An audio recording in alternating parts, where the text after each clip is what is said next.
आज हमारे आर्ट और कल्चर का टॉपिक है, थंबनेल पे आप लोग देख चुके होंगे, बिहार के लोक नृत्य। कौन कौन से बिहार के लोक नृत्य है जो यहाँ की संस्कृति के लिए हमारे जाने जाते हैं।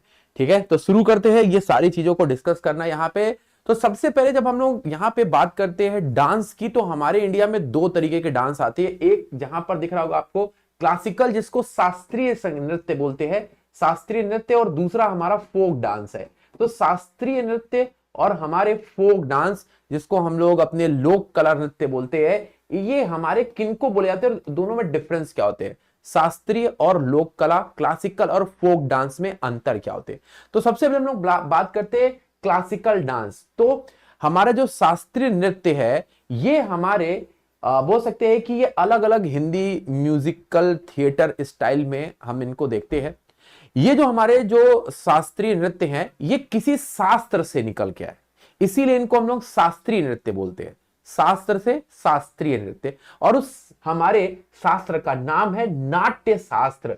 तो हमारे जो शास्त्रीय नृत्य का जन्म हुआ वो नाट्य शास्त्र से हुआ, जिसके जो लेखक थे वो भरत मुनि थे। तो नाट्य शास्त्र को किसने लिखा? भरत मुनि ने हमारे जो है वो नाट्य शास्त्र को लिखा हुआ है, जिसमें हमारे बोल सकते हैं कि ये नृत्य की अलग अलग कलाओं को बताया गया, और इन्हीं कलाओं को हमारे जो नर्तक होते हैं वो करते हैं, और ये हमारे यहाँ पर क्लासिकल डांस बोले जाते हैं। तो सबसे पहले हमारे जो भारत के अलग अलग कोनों में जो शास्त्रीय नृत्य है, क्लासिकल डांस है, वो नाट्य कला से निकल करके आए, नाट्य शास्त्र से निकल के आए, और ये हमारे भरत मुनि के द्वारा लिखा गया था। हमारे देश में अभी तक जो क्लासिकल डांस है वो 8 हैं, या इनसे भी ज्यादा अभी आगे किए जाएंगे। तो अभी फिलहाल 8 हमारे यहाँ पर जो है वो क्लासिकल डांस या शास्त्रीय नृत्य हैं। इनका अप्रूवल संगीत नाटक एकेडमी के द्वारा दिया जाता है। मतलब कौन सा डांस हमारे शास्त्रीय नृत्य है, इसका अप्रूवल कौन देता है? तो ये हमारे संगीत नाटक एकेडमी के द्वारा दिया जाता है। तो ये आपको समझ में आ गया कि ये जो हमारे क्लासिकल डांस या शास्त्रीय नृत्य है, इसकी जो विधाएं है, इसकी जो मुद्राएं हैं, वो हमारे बुक में लिखी हुई है, और इसको हमारे परफॉर्म किया जाता है। ये बुक भरत मुनि के द्वारा लिखी गई है, और हमारे यहाँ पे अभी 8 जो है वो क्लासिकल डांस। अब कौन कौन से क्लासिकल डांस है? 8 क्लासिकल डांस ऑफ इंडिया, चलिए देख लेते हैं एक एक करके। तो सबसे पहला हमारा भरतनाट्यम, सभी को पता होगा, तमिलनाडु का बड़ा फेमस फोक डांस है। उसके साथ है कथक, उत्तर प्रदेश का, पड़ोसी राज्य आपका उत्तर प्रदेश में आपके कथक होता है। फिर ये आपके सामने कथकली दिख रहा है, केरल का, केरल में आपको कथकली दिखने को मिलेगा। फिर आपके सामने ये कुचिपुड़ी है, कुचिपुड़ी आपको देखने को मिलेगा कहां पर? कुचिपुड़ी आपका आंध्र प्रदेश में कुचिपुड़ी होता है। फिर आपका मणिपुरी आ जाता है, मणिपुरी, मणिपुर से नाम से लग रहा है। मोहिनी अट्टम, तो मतलब कथकली के बाद मोहिनी अट्टम। केरल के दो नृत्यों को हमारे क्लासिकल डांस या शास्त्रीय नृत्य में रखा गया है। फिर ओडिसी उड़ीसा में आता है, और सात्रिया डांस यहां पर अगर आप देख पा रहे होंगे तो सात्रिया डांस हमारे असम में, ये भी क्लासिकल डांस की श्रेणी में रखा गया है। तो इस तरीके से ये 8 जो क्लासिकल डांस हैं, ये हमारे देख सकते हैं नाट्य शास्त्र की अलग अलग मुद्राएं, इनके बारे में लिखा गया है, और उसी को हमारे नर्तक पेश करते हैं, और संगीत नाटक एकेडमी के द्वारा हमारे देश के ये 8 जो नृत्य है, इनको क्लासिकल डांस घोषित किया गया। अब अगर हम यहाँ पे बात करते हैं फोक डांस की, तो फोक डांस क्या होते हैं? फोक डांस हमारे वो डांस होते हैं जिसको हमारे किसी पर्टिकुलर हमारे रीजन, पर्टिकुलर क्षेत्र के लोग अपनी संस्कृति को व्यक्त करने के लिए करते हैं। पर्टिकुलर क्षेत्र के लोग वहां की जो संस्कृति है उसको व्यक्त करने के लिए करते हैं। जैसे कि मान लीजिए कि हमारे बिहार में एक स्त्री है, उसका पुरुष जो है वो कहीं दूर नौकरी करता है ना, तो उसकी मन की व्यथा को व्यक्त करने के लिए जो है वो डांस एक परफॉर्म किया जाता है। इसी तरीके से कोई कहीं पर फसल उगाई जाती है ना, तो उस फसल के देख करके खुशी मनाने के लिए एक डांस किया जाता है। तो एक पर्टिकुलर क्षेत्र में उस संस्कृति से जुड़ा हुआ जो नृत्य होता है, जो समुदाय विशेष के द्वारा किया जाता है, उसको हम लोग लोक नृत्य के नाम से जानते हैं, लोक नृत्य के नाम से जानते हैं। अब इसको परफॉर्म करने के लिए ये सदियों से चला आ रहा उनके समुदाय के द्वारा किया जा रहा है। इसको परफॉर्म करने के लिए बहुत प्रैक्टिस की जरूरत पड़ती है। देखिए यहाँ पर आग लेकर के डांस किया जा रहा है, यहाँ पे कई सारे जो पॉट है उनको ना मेंटेन किया जा रहा है। ये देखिए यहाँ पर ये घोड़े की साथ डांस किया जाए, तो बहुत ही प्रैक्टिस के साथ ये हमारे डांस किए जाते हैं उस समुदाय के द्वारा, जो उनको विरासत में मिलता है। है ना। विरासत का मतलब समझ रहे हो, उनके पिताजी ने उनके पिताजी को सब सिखाया, उनके पिताजी ने अपने बेटे को, इसी तरीके से जो है ये हमारे विरासत में। अब देखिए, आप बिहार का तो कोई भी क्लासिकल डांस तो था नहीं, क्लासिकल डांस में आपका बिहार में तो एक भी क्लासिकल डांस अभी सम्मिलित नहीं किया गया है, लेकिन बिहार में लोक कला नृत्य जो है वो बहुत सारे हैं, जो अब हम यहां पर देखेंगे। कौन कौन से नृत्य लोक कला नृत्य है, जरा ध्यान से देखिएगा, क्योंकि इस पे आधारित हम लोग क्वेश्चन भी करेंगे आज। तो सबसे पहले अगर आप देखेंगे तो बिहार अपनी समृद्ध सांस्कृतिक विरासत के लिए पूरे वर्ल्ड में फेमस है। यहां पर मोटे तौर पर अगर देखा जाए तो भारत में दो तरीके के नृत्य होते हैं, शास्त्रीय और हमारे लोक नृत्य, जो हमने आपको पहले ही बता दिया है ना। तो हमारे बिहार की अलग अलग स्थानीय परंपरा के अनुसार हमारे बिहार में अलग अलग जो है वो लोक नृत्य किए जाते हैं, जो उनकी संस्कृति को बताते हैं, उस पर्टिकुलर समुदाय की संस्कृति को, उसके उत्थान को, उनके रहन सहन को, है ना, उनके बारे में ये नृत्य बताते हैं। तो चलिए देखते हैं सबसे पहला डांस कौन सा आता है। तो फोक डांस हमारे बिहार में कई सारे हैं, जैसे कि जाट जाटिन, झूमर, सामा चेकवा, धोबिया, विदेसिया, झिझिया, है ना, सोहार, गोंड डांस, ये सब हमारे 10 से भी ज्यादा हमारे सामने ये जो फोक डांस है ये बिहार में होते हैं। चलिए एक एक करके देखते हैं कि कौन कौन सा कहां पे होता है। तो सबसे पहला था जाट और जाटिन। जाट जाटिन डांस अगर हम लोग देखेंगे तो बहुत फेमस डांस है। ये हमारे कहां पर, तो ये मिथिला के रीजन में, मिथिला जो क्षेत्र है ना, मिथिलांचल जिसको बोलते हैं, वहां पर आपको ये देखने को मिलेगा, जैसे कि सहरसा, सपौल, मधुबनी, दरभंगा, ये मिथिलांचल जो है, हमारे मिथिलांचल का बड़ा फेमस डांस है ये जाट जाटिन। अब ये जाट जाटिन डांस करता कौन है, तो जाट जाटिन डांस जो है ये हमारे लवर्स की जो है ये हमारी व्यथा को बताता है। आमतौर पे जो लवर होता है वो कहीं दूर है और उसकी सिचुएशन को हमारे जो है वो किस तरीके से, वो जो उसकी जो दूसरी लवर है मतलब प्रेमिका है, उसकी सिचुएशन क्या है, उसको यहां पर हमारे व्यक्त किया जाता है डांस के रूप में। देखिए यहाँ पर एक जो स्त्री है ये पुरुष बनी हुई है, ये उसकी प्रेमिका बनी हुई है, तो ये लवर्स का डांस है ना, ये जाट जाटिन। लेकिन इस डांस के साथ ही साथ हमारे कई सारे सामाजिक मुद्दों को भी यहाँ पर हमारे दिखाया जाता है, जैसे कि हमारे सूखा, बाढ़, गरीबी, दहेज, ऐसे कई सारे मुद्दे भी इस डांस में हमारे आ जाते हैं। तो जो जाट जाटिन डांस है बेसिकली ये हमारे कुंवारे प्रेमी प्रेमिकाओं का डांस होता है। जो महिला प्रेमी होती है उसकी व्यथा को दिखाया जाता है। इस डांस में सिर्फ प्रेमी प्रेमिकाओं के नहीं, तो कई सामाजिक मुद्दे हैं, जैसे सूखा पड़ गया, बाढ़ आ गई, गरीबी आ गई, वो भी यहाँ पे जताए जाते हैं जाट जाटिन में। अब हम लोग दूसरा डांस देखते हैं, दूसरा कौन सा है, तो झूमर, कई लोग झूमरी भी बोलते हैं। तो झूमर डांस जो है ये कहां पर होता है, तो झूमर डांस जो है ये हमारे अंग रीजन में, जो अंग महाजनपद होता था, तो अंग महाजनपद का जो एरिया है वहां पर ये डांस होता है। तो ये जो हमारा झूमर डांस है इसके जो प्रमुख डिस्ट्रिक्ट हैं, भागलपुर, मुंगेर, बंका, ये प्रमुख डिस्ट्रिक्ट हैं। ये डांस कब किया जाता है, तो ये डांस हमारे जब फेस्टिवल होता है ना, कोई प्रमुख हमारा त्योहार है, शादियों के समय किया जाता है ना, या हमारे कोई बहुत ही ज्यादा ग्रेसफुल मूवमेंट होता है, मतलब बहुत ज्यादा खुशी का पल होता है, तो ये डांस हमारा झूमर डांस किया जाता है। ये हमारे कोऑर्डिनेट, मतलब देखिए एक साथ मिल करके, है ना, कोऑर्डिनेशन ऑफ फुटवर्क, जिसको अंग्रेजी में कंटेम्पररी बोलते हैं ना, वो उस तरीके का ये डांस होता है झूमर डांस। तो ये हमारे कहां पर, तो याद रखिएगा अंग रीजन में झूमर डांस किया जाता है, भागलपुर, मुंगेर, बंका में किया जाता है, और ये हमारे खुशी के मौके पर किया जाने वाला डांस है। चलिए अगला देखते हैं धोबिया। धोबिया हमारे बिहार में जो है वो वाशरमैन को धोबी बोलते हैं। तो देखिए इसी तरीके से ये जो धोबिया डांस है ये हमारे perform by Dhobi community in Bihar. तो धोबी कम्युनिटी जो होती है वाशरमैन, वो हमारे कम्युनिटी इसको परफॉर्म करती है। ये मगध रीजन में हमारा पाया जाता है। तो जो मगध का रीजन है ना, वहां पर ये डांस आपको देखने को मिलेगा, जैसे कि गया, पटना, नालंदा। गया, पटना जो नालंदा वाला क्षेत्र है यहां पर ये डांस होता है। डांसर देखिए यहां पर धोबी बन करके ये अपने किस तरीके से रिदिम के साथ कपड़े को धोना, उसको सुखाना, और उसमें कोई अगर हमारे वृत्तांत आ गया तो उसको प्रस्तुत करना, ये धोबिया डांस है जो मगध के रीजन में हमारे यहां पर होता है। चलिए अगला डांस देखते हैं, ये है साम चकवा। साम चकवा जो डांस है ये famous folk dance Maithili community के द्वारा किया जाता है। मैथिली कम्युनिटी के द्वारा किया जाता है। ये हमारे मिथिलांचल रीजन में, फिर से मिथिलांचल रीजन में होता है। ये हमारे छठ फेस्टिवल जो होता है, फेमस छठ फेस्टिवल अभी लोग जानते होंगे, ये छठ फेस्टिवल के दौरान ये हमारे ब्रदर जिसको सामा बोलते हैं, सिस्टर जिसको चकवा बोलते हैं, तो ये हमारे साम चकवा डांस हमारे बहन और भाई के बीच की बॉन्डिंग को दिखाया जाता है और छठ फेस्टिवल के दौरान ये किया था। तो साम चकवा डांस ये किसकी दो बॉन्डिंग के बीच में, बहन और भाई की बॉन्डिंग के बीच में मिथिलांचल रीजन में होने वाला ये डांस है। चलिए अगला देखते हैं। फिर आता है विदेशिया। विदेशिया भी बड़ा फेमस फोक डांस है। विदेशिया जो फेमस हमारा है ये भोजपुर और मगध, मगध फिर से बोलूंगा, हमारा जो गया पटना वाला रीजन है नालंदा का, उसको मगध रीजन बोल रहे हैं। तो भोजपुर से लेकर के हमारे गया पटना नालंदा रीजन में होता है। ये हमारे उन वर्कर्स की स्टोरी के लिए किया जाता है जो बाहर गए हैं कमाने, बंबई है ना, बंबई गए कमाने, चेन्नई गए हैं है ना, गुजरात गए हैं। तो वो गांव के जो माइग्रेंट लेबर है वो अपने वर्क को ढूंढने के लिए जाते हैं। तो वो किस तरीके का वो अपना स्ट्रगल करते हैं और उसके पीछे जो उनकी फैमिली है वो किस तरीके से अपने परिवार को चलाती है, उसको पूरे के स्टोरी लाइन में किया जाता है, जिसको विदेशिया बोलते हैं। तो विदेशिया का मतलब ये होता है जो विदेश गया है, माइग्रेंट है, काम की खोज में गया है।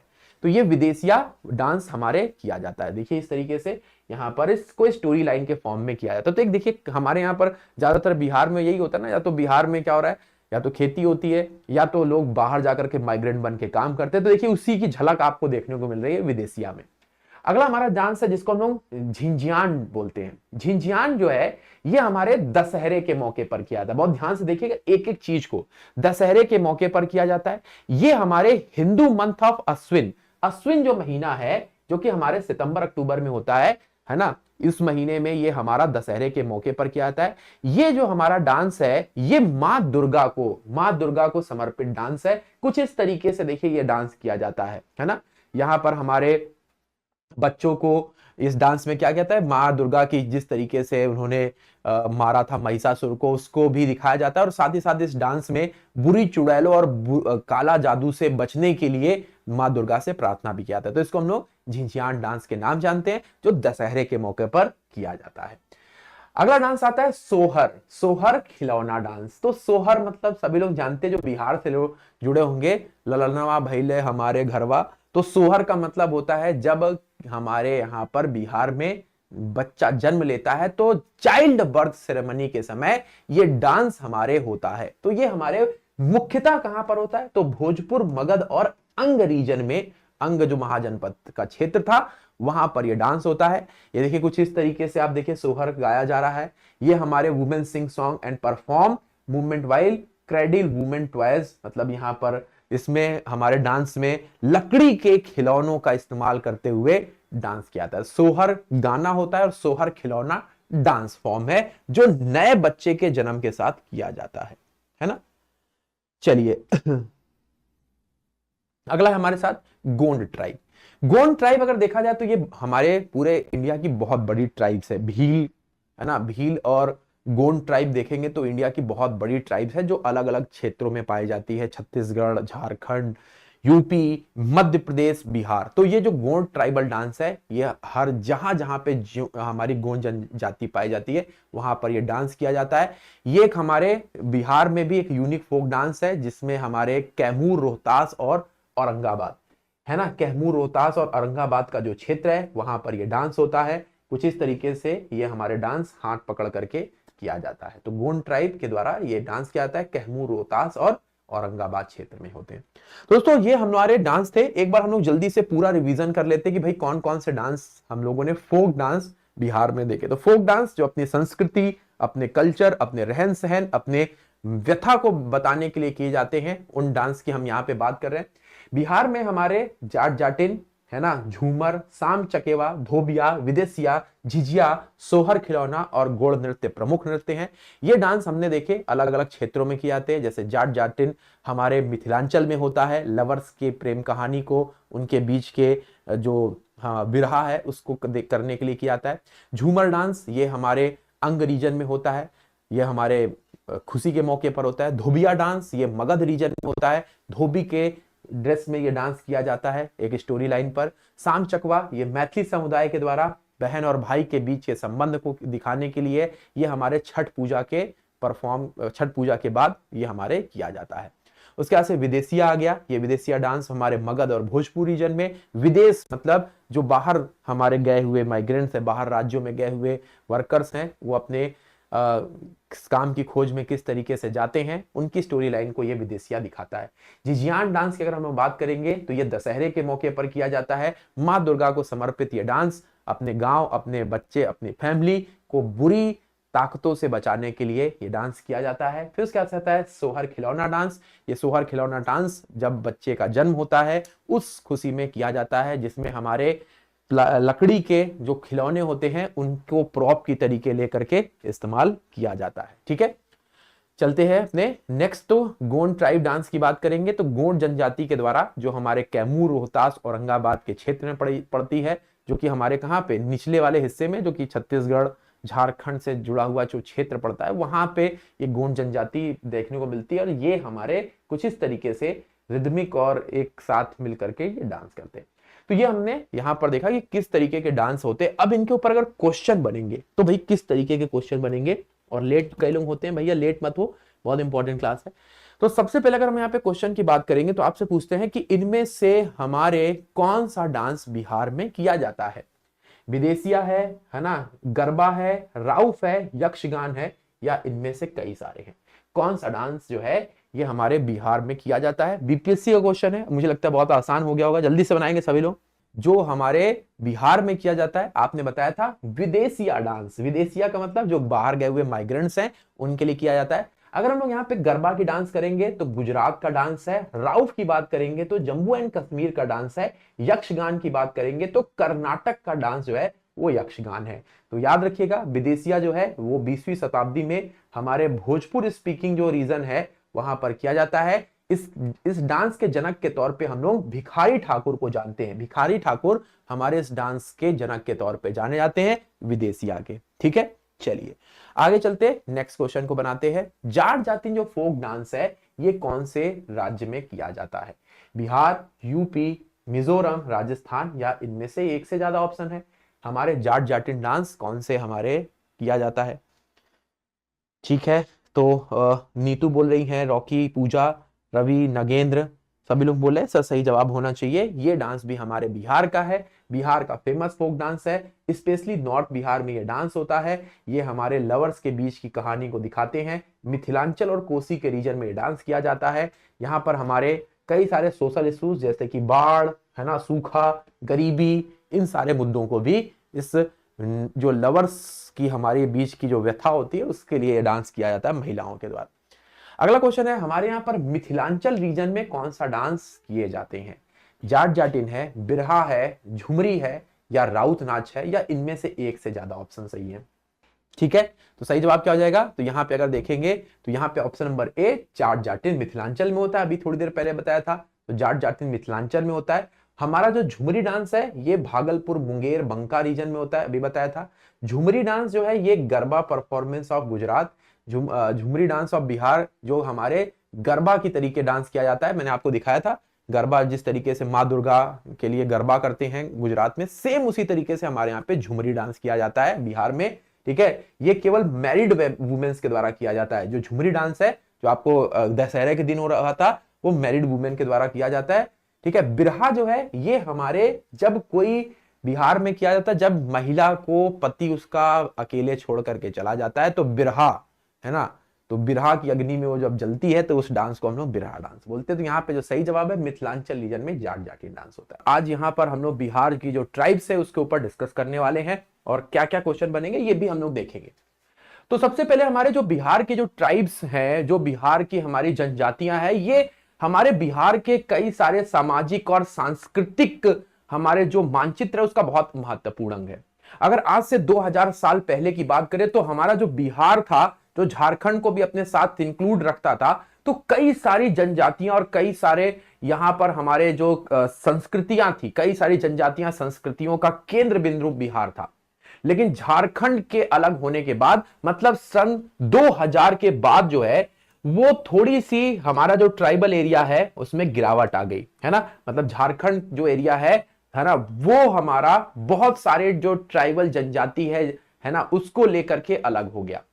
ठीक है, तो हम यहां पर उन सारी जो बची हुई अभी हमारे बिहार में जनजातियां हैं उनका डिस्कस करेंगे। लेकिन आगे बढ़ने से पहले सबसे पहले हम यहां पर देखेंगे कि 2011 की जनगणना के अनुसार हमारे यहां पर लगभग 32 जो जनजातियां हैं, लगभग 32 जो जनजातियां हैं वो हमारे बिहार में रहती है। तो 2011 की जनगणना के अनुसार लगभग 32 जो हमारे शेड्यूल ट्राइब्स हैं वो बिहार में निवास करती हैं। ठीक है, अगर हम यहाँ पे अपने शेड्यूल ट्राइब्स कैसे डिसाइड होती हैं, हमारे यहाँ पर जो देश हमारा है उसमें शेड्यूल ट्राइब्स जो है वो कैसे डिसाइड की जाती हैं, उस क्राइटेरिया को चेक करते हैं कि क्या हमारे मापदंड होता है कि किसी जनजाति को हमारे शेड्यूल ट्राइब या हमारे विशेष जनजाति घोषित किया जाता है। तो 2017 में हमारी संसद ने हमारे यहां पर जो शेड्यूल ट्राइब घोषित करने के लिए कुछ स्पेशल मापदंड बनाए, जो हमारे देश के राष्ट्रपति और हमारे गवर्नर के, जो उस राज्य के गवर्नर हैं, उसकी सलाह पर डिसाइड करते हैं कि भैया ये हमारी जो जनजाति है ये हमारी शेड्यूल ट्राइब घोषित की जाएगी। अब इसके 5 पैरामीटर बनाए हमारी मिनिस्ट्री ऑफ ट्राइबल अफेयर, मतलब हमारे जो जनजातीय मामलों के मंत्रालय, उसने 5 पैरामीटर बनाए और 2017 से इसको लागू कर दिया। अब वो 5 पैरामीटर क्या है? प्रिमिटिव, मतलब वो आदिम समुदाय से हो, मतलब उनका जो उत्पत्ति है वो बहुत प्राचीन हो, आदिम समुदाय से जुड़े हो, है ना। तो सबसे पहला ये कि वो हमारे आदिम समुदाय प्रिमिटिव हो।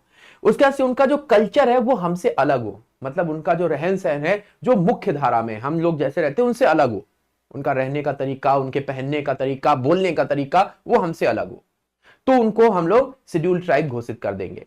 तीसरा क्राइटेरिया बताया जियोग्राफिकल आइसोलेशन, अगर वो किसी ऐसी जगह पर रहते हैं जो बिल्कुल हमारे भौगोलिक दृष्टिकोण से एक अलग है, मतलब वो एक कोई विशेष जंगल के बीच में झुंड बना करके रहते हैं, वो किसी टापू के ऊपर रहते हैं, वो किसी पर्वत में छोटी सी जगह पर रहते हैं, तो तीसरा क्राइटेरिया ये है। चौथा criteria signs of connect with the main stream, वो हमारे साथ कनेक्ट होने में उनको एक शर्म लिहाज आती है कि वो हमसे कनेक्ट नहीं हो पाएंगे क्योंकि हमारा तरीका अलग है। तो चौथा क्राइटेरिया साइडनेस ऑफ कनेक्ट। और पांचवा है कि वो बहुत पिछड़े है, बहुत पिछड़े अगर है वो, मतलब उनके पास जो है वो खाने का आज से जो 2000-3000 साल पहले जो इस्तेमाल होता था वही सारी चीजों को खा पी रहे, उसी तरीके से रह रहे। तो ये 5 क्राइटेरिया 2015 में हमारे 2017 में हमारे देश की संसद ने पारित किया कि अगर इस तरीके से कोई भी जनजाति हमारी पाई जा रही है भारत के किसी भी हिस्से में, किसी भी राज्य में, किसी भी केंद्र शासित प्रदेश में, तो वहां के गवर्नर या लेफ्टिनेंट गवर्नर की सलाह पर हमारे देश के राष्ट्रपति उसको शेड्यूल ट्राइब घोषित कर देंगे। तो 5 क्राइटेरिया जो आपको ये याद रखना है। अरे बात समझ में आ रही तो बोलते जाना भाई, यहां पर जितने लोग जुड़ रहे हैं। और याद रखिएगा ये रोज आर्ट एंड कल्चर की क्लास 9 बजे होगी, इसको जरूर करिए अगर आप अपने सिलेक्शन को और ग्रूम करना चाहते हैं, मतलब और पास जाना चाहते हैं। अब ये हमारे देश में जो जनजाति परख राज्य है उनको ये मैप दिखाता है। तो जो हमारे डार्क ग्रीन है, जैसे यहां पे देखिए डार्क ग्रीन है, यहां पर जो सबसे ज्यादा परसेंटेज है, मतलब 90 से 95% आबादी यहां की शेड्यूल ट्राइब है। फिर जैसे जैसे ये हमारा क्या हो रहा है, जैसे जैसे ये हमारा लाइट हो रहा है, हल्का ग्रीन कलर हो रहा है, वहां पे जो ट्राइबल एरियाज है या ट्राइबल हमारी जो जनजाति है वो कम होती चली जा रही है। तो देखिए लक्षद्वीप हो गया, हमारा मिजोरम हो गया, है ना, ये एरिया सबसे ज्यादा 90% मतलब 95% जो आबादी है यहां पर हमारी कैसी है, शेड्यूल ट्राइब है। फिर उसके बाद से जैसे जैसे हमारे नॉर्थ ईस्ट में अरुणाचल प्रदेश जाएंगे, फिर उसके बाद से हमारे जो आपको थोड़ा सा लाइट से थोड़ा सा डार्क है, यहां की जनजाति हमारे कम है, मतलब अगर देखेंगे तो 60 से 65% के बीच में, ठीक है, यहां पर है। फिर जब ये और लाइट हो गई तो यहां पे और कम हो गए, और ये 0 जहां पर हमारी एक भी शेड्यूल ट्राइब नहीं है वो पंजाब और हरियाणा है। उत्तर प्रदेश के 2 ऐसे राज्य जहां पर एक भी शेड्यूल ट्राइब नहीं रहती है, वो है पंजाब और हरियाणा। तो दोस्तों 2011 की जनगणना के अनुसार हमारे देश में जो शेड्यूल ट्राइब थे वो 8.6% थे। तो 2011 की जनगणना में बताया गया कि हमारे देश में जो शेड्यूल ट्राइब की संख्या थी, जनसंख्या थी, वो 8.6 थी, जबकि शेड्यूल कास्ट जो थे वो 16.6% थे। ठीक है, याद रखिएगा हमारे यहां पर ये जो मैंने बताया कि सबसे ज्यादा जो परसेंटेज में निकालेंगे तो लक्षद्वीप और मिजोरम है, जहां पर 95% आबादी को शेड्यूल ट्राइब घोषित कर दिया गया है। ये देखिए मिजोरम एंड लक्षद्वीप, इनकी जनसंख्या का परसेंटेज अगर आप निकालोगे तो 95% से भी ज्यादा आबादी यहां पर शेड्यूल ट्राइब है। जबकि पंजाब और हरियाणा 2 ऐसे राज्य हैं जहां पर कोई भी हमारे शेड्यूल ट्राइब जनजाति नहीं रहती है। ठीक है, अब वापस हम लोग बिहार में आते हैं, है ना। बिहार में आने से पहले national commission for schedule tribe के बारे में भी पढ़ना बहुत जरूरी है, क्योंकि ये हमारे जनजातियों के उत्थान के लिए बनाया गया ये कमीशन था। तो सबसे पहला क्वेश्चन बनता है कि भाई हमारा ये जो कमीशन है इसकी स्थापना कब हुई? तो इसकी स्थापना हमारे 89 अमेंडमेंट के तहत 89 अमेंडमेंट के तहत सन 2003 में हमारे देश में national commission for schedule tribe जोड़ा गया। शेड्यूल ट्राइब जो हमारा नेशनल कमीशन है कौन से संविधान संशोधन के तहत आया था? 89 अमेंडमेंट के तहत। ये कौन से साल में आया था? 2003 में ये साल में आया था। अगर हम लोग देखेंगे तो 26 फरवरी 2004 से ये इनैक्ट हो गया था। मतलब देखिए कानून पास हो गया था कब? 2003 में, लेकिन ये लागू कब से हुआ? तो 19 फरवरी सन 2004 से ये लागू हुआ। अब ये हमारे संविधान में कहां पर जोड़ा गया? तो ये हमारे संविधान के आर्टिकल नंबर 338 ए में इसको जोड़ा गया। शेड्यूल ट्राइब कमीशन आपको 330 ए में पढ़ने को मिलेगा। अब हमारे यहां पर इस कमीशन के चेयरमैन तो अभी कौन है? तो हमारे हर्षा चौहान अभी प्रेजेंट चेयरमैन है। इसके पहले हमारे रामेश्वर ओरान थे, है ना, उसके पहले भी 2 बार का टेन्योर है रामेश्वर जी का। फिर उर्मिला जी थी 2004 में, और सबसे पहले जब बना था तो कुंवर सिंह हमारे चेयरमैन थे। तो फर्स्ट चेयरमैन कुंवर सिंह थे 2004 में, और अभी कौन है? कन्वर सिंह यहां पे हैं, और अभी कौन है? हर्षा चौहान। ये अभी हमारे national commission for schedule tribe की चेयरमैन है। तो आपसे क्या क्या क्वेश्चन पूछ सकता है कि शेड्यूल ट्राइब जो हमारे कमीशन है इसकी स्थापना कब हुई? तो 89 अमेंडमेंट के तहत हुई। कौन से आर्टिकल में है? 338 में आप इसको देखेंगे। ये हमारे कब से शुरू हुआ था? इसको हमारे बना था 2003 में, लेकिन इनैक्ट हुआ था 19 फरवरी सन 2004 में। ठीक है, याद रखिएगा, ये हमारे लिए इंपॉर्टेंट है। ठीक, आगे चलते हैं। अब आगे आता है कि हमारे बिहार की, क्योंकि हम लोग इसमें बिहार की आज शेड्यूल ट्राइब्स की बात करें, तो बिहार में जो हमारे शेड्यूल ट्राइब्स है 2011 की जनगणना के अनुसार उसकी जो पॉपुलेशन है वो कितनी है? तो आप देखेंगे 13,36,573 जो हमारी बिहार की जनसंख्या है, ये शेड्यूल ट्राइब या अनुसूचित जनजाति घोषित की गई है। अभी अगर हम लोग बिहार में अगर बिहार की जनसंख्या से अगर कंपेयर करेंगे तो ये सिर्फ 1.28% है। 1.28% ये हमारे शेड्यूल ट्राइब एरिया है हमारे पूरे बिहार की पॉपुलेशन का। अगर हम लोग डिकेड ग्रोथ देखेंगे, बिहार की जो अनुसूचित जनजाति जनसंख्या में जो दशकीय वृद्धि हुई है ये 76.25% है। ये भी हमारे लिए इंपॉर्टेंट है कि कितना परसेंट का इंक्रीमेंट है? तो 76.25% का इंक्रीमेंट आपको देखने को मिलेगा। ठीक है, तो ये 10 की मतलब 10 सालों में जो वृद्धि हुई है। अब बात आती है कि भैया हमारे यहां पर जो sex ratio and literacy of schedule tribe in Bihar क्या है? तो सेक्स रेशियो अगर आप देखेंगे तो हमारे यहां पर 958 शेड्यूल ट्राइब्स में फीमेल है 1000 मेल्स पर। ठीक है ना, तो 1000 अगर पुरुष हैं तो उसमें 958 जो है वो फीमेल्स आपको दिखाई देंगी। लिटरेसी रेट अगर हम यहां पर साक्षरता दर की बात करेंगे तो बिहार में जो अनुसूचित जनजाति के लोग हैं उनकी साक्षरता दर काफी कम है, लगभग 51.1% लोग ही केवल जो अनुसूचित जनजाति से वो साक्षर है। तो ये अपने आप में एक बहुत बड़ा चिंताजनक बात है, इसीलिए यहां पर जो है इनको मुख्य धारा से जोड़ना बहुत जरूरी है। अभी एक हमने मध्य प्रदेश की बड़ी एक शर्मनाक घटना देखी कि एक शेड्यूल ट्राइब से संबंधित व्यक्ति थे, उनके ऊपर एक महाशय जी है वो मूत्र विसर्जन कर रहे थे। तो ये बड़ी शर्मनाक घटनाएं हैं जो हमारे लगातार देश में देखने को मिलती है, और ये काफी ज्यादा हमारे जो है वो किसकी कमी? शिक्षा की कमी की वजह से। आप देखें कितनी कम है शिक्षा दर हमारे बिहार में शेड्यूल ट्राइब्स की। चलिए आगे बात करते हैं। अब देखते हैं कि हमारे यहां पर किस एरिया में सबसे ज्यादा शेड्यूल ट्राइब्स ये हमारे अनुसूचित जनजाति के लोग रहते हैं। तो वो है हमारा वेस्ट चंपारण। वेस्ट चंपारण जो है आप देख पाएंगे यहां पर हमारे जो 2,50,086 लोग हैं, ये सबसे बड़ी पॉपुलेशन है। जबकि लोएस्ट अगर देखेंगे तो हमारे सीहोर है। सीहोर में मात्र 318 लोग ही सिर्फ शेड्यूल ट्राइब से संबंधित है।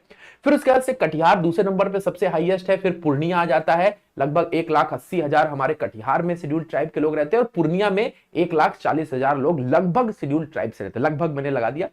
अब दूसरे नंबर यहां पे देखेंगे तो 590 अरवाल में और शेखपुरा में 617 लोग, ये हमारे सेकंड और थर्ड लोएस्ट है जो आप यहां पे देख पाएंगे।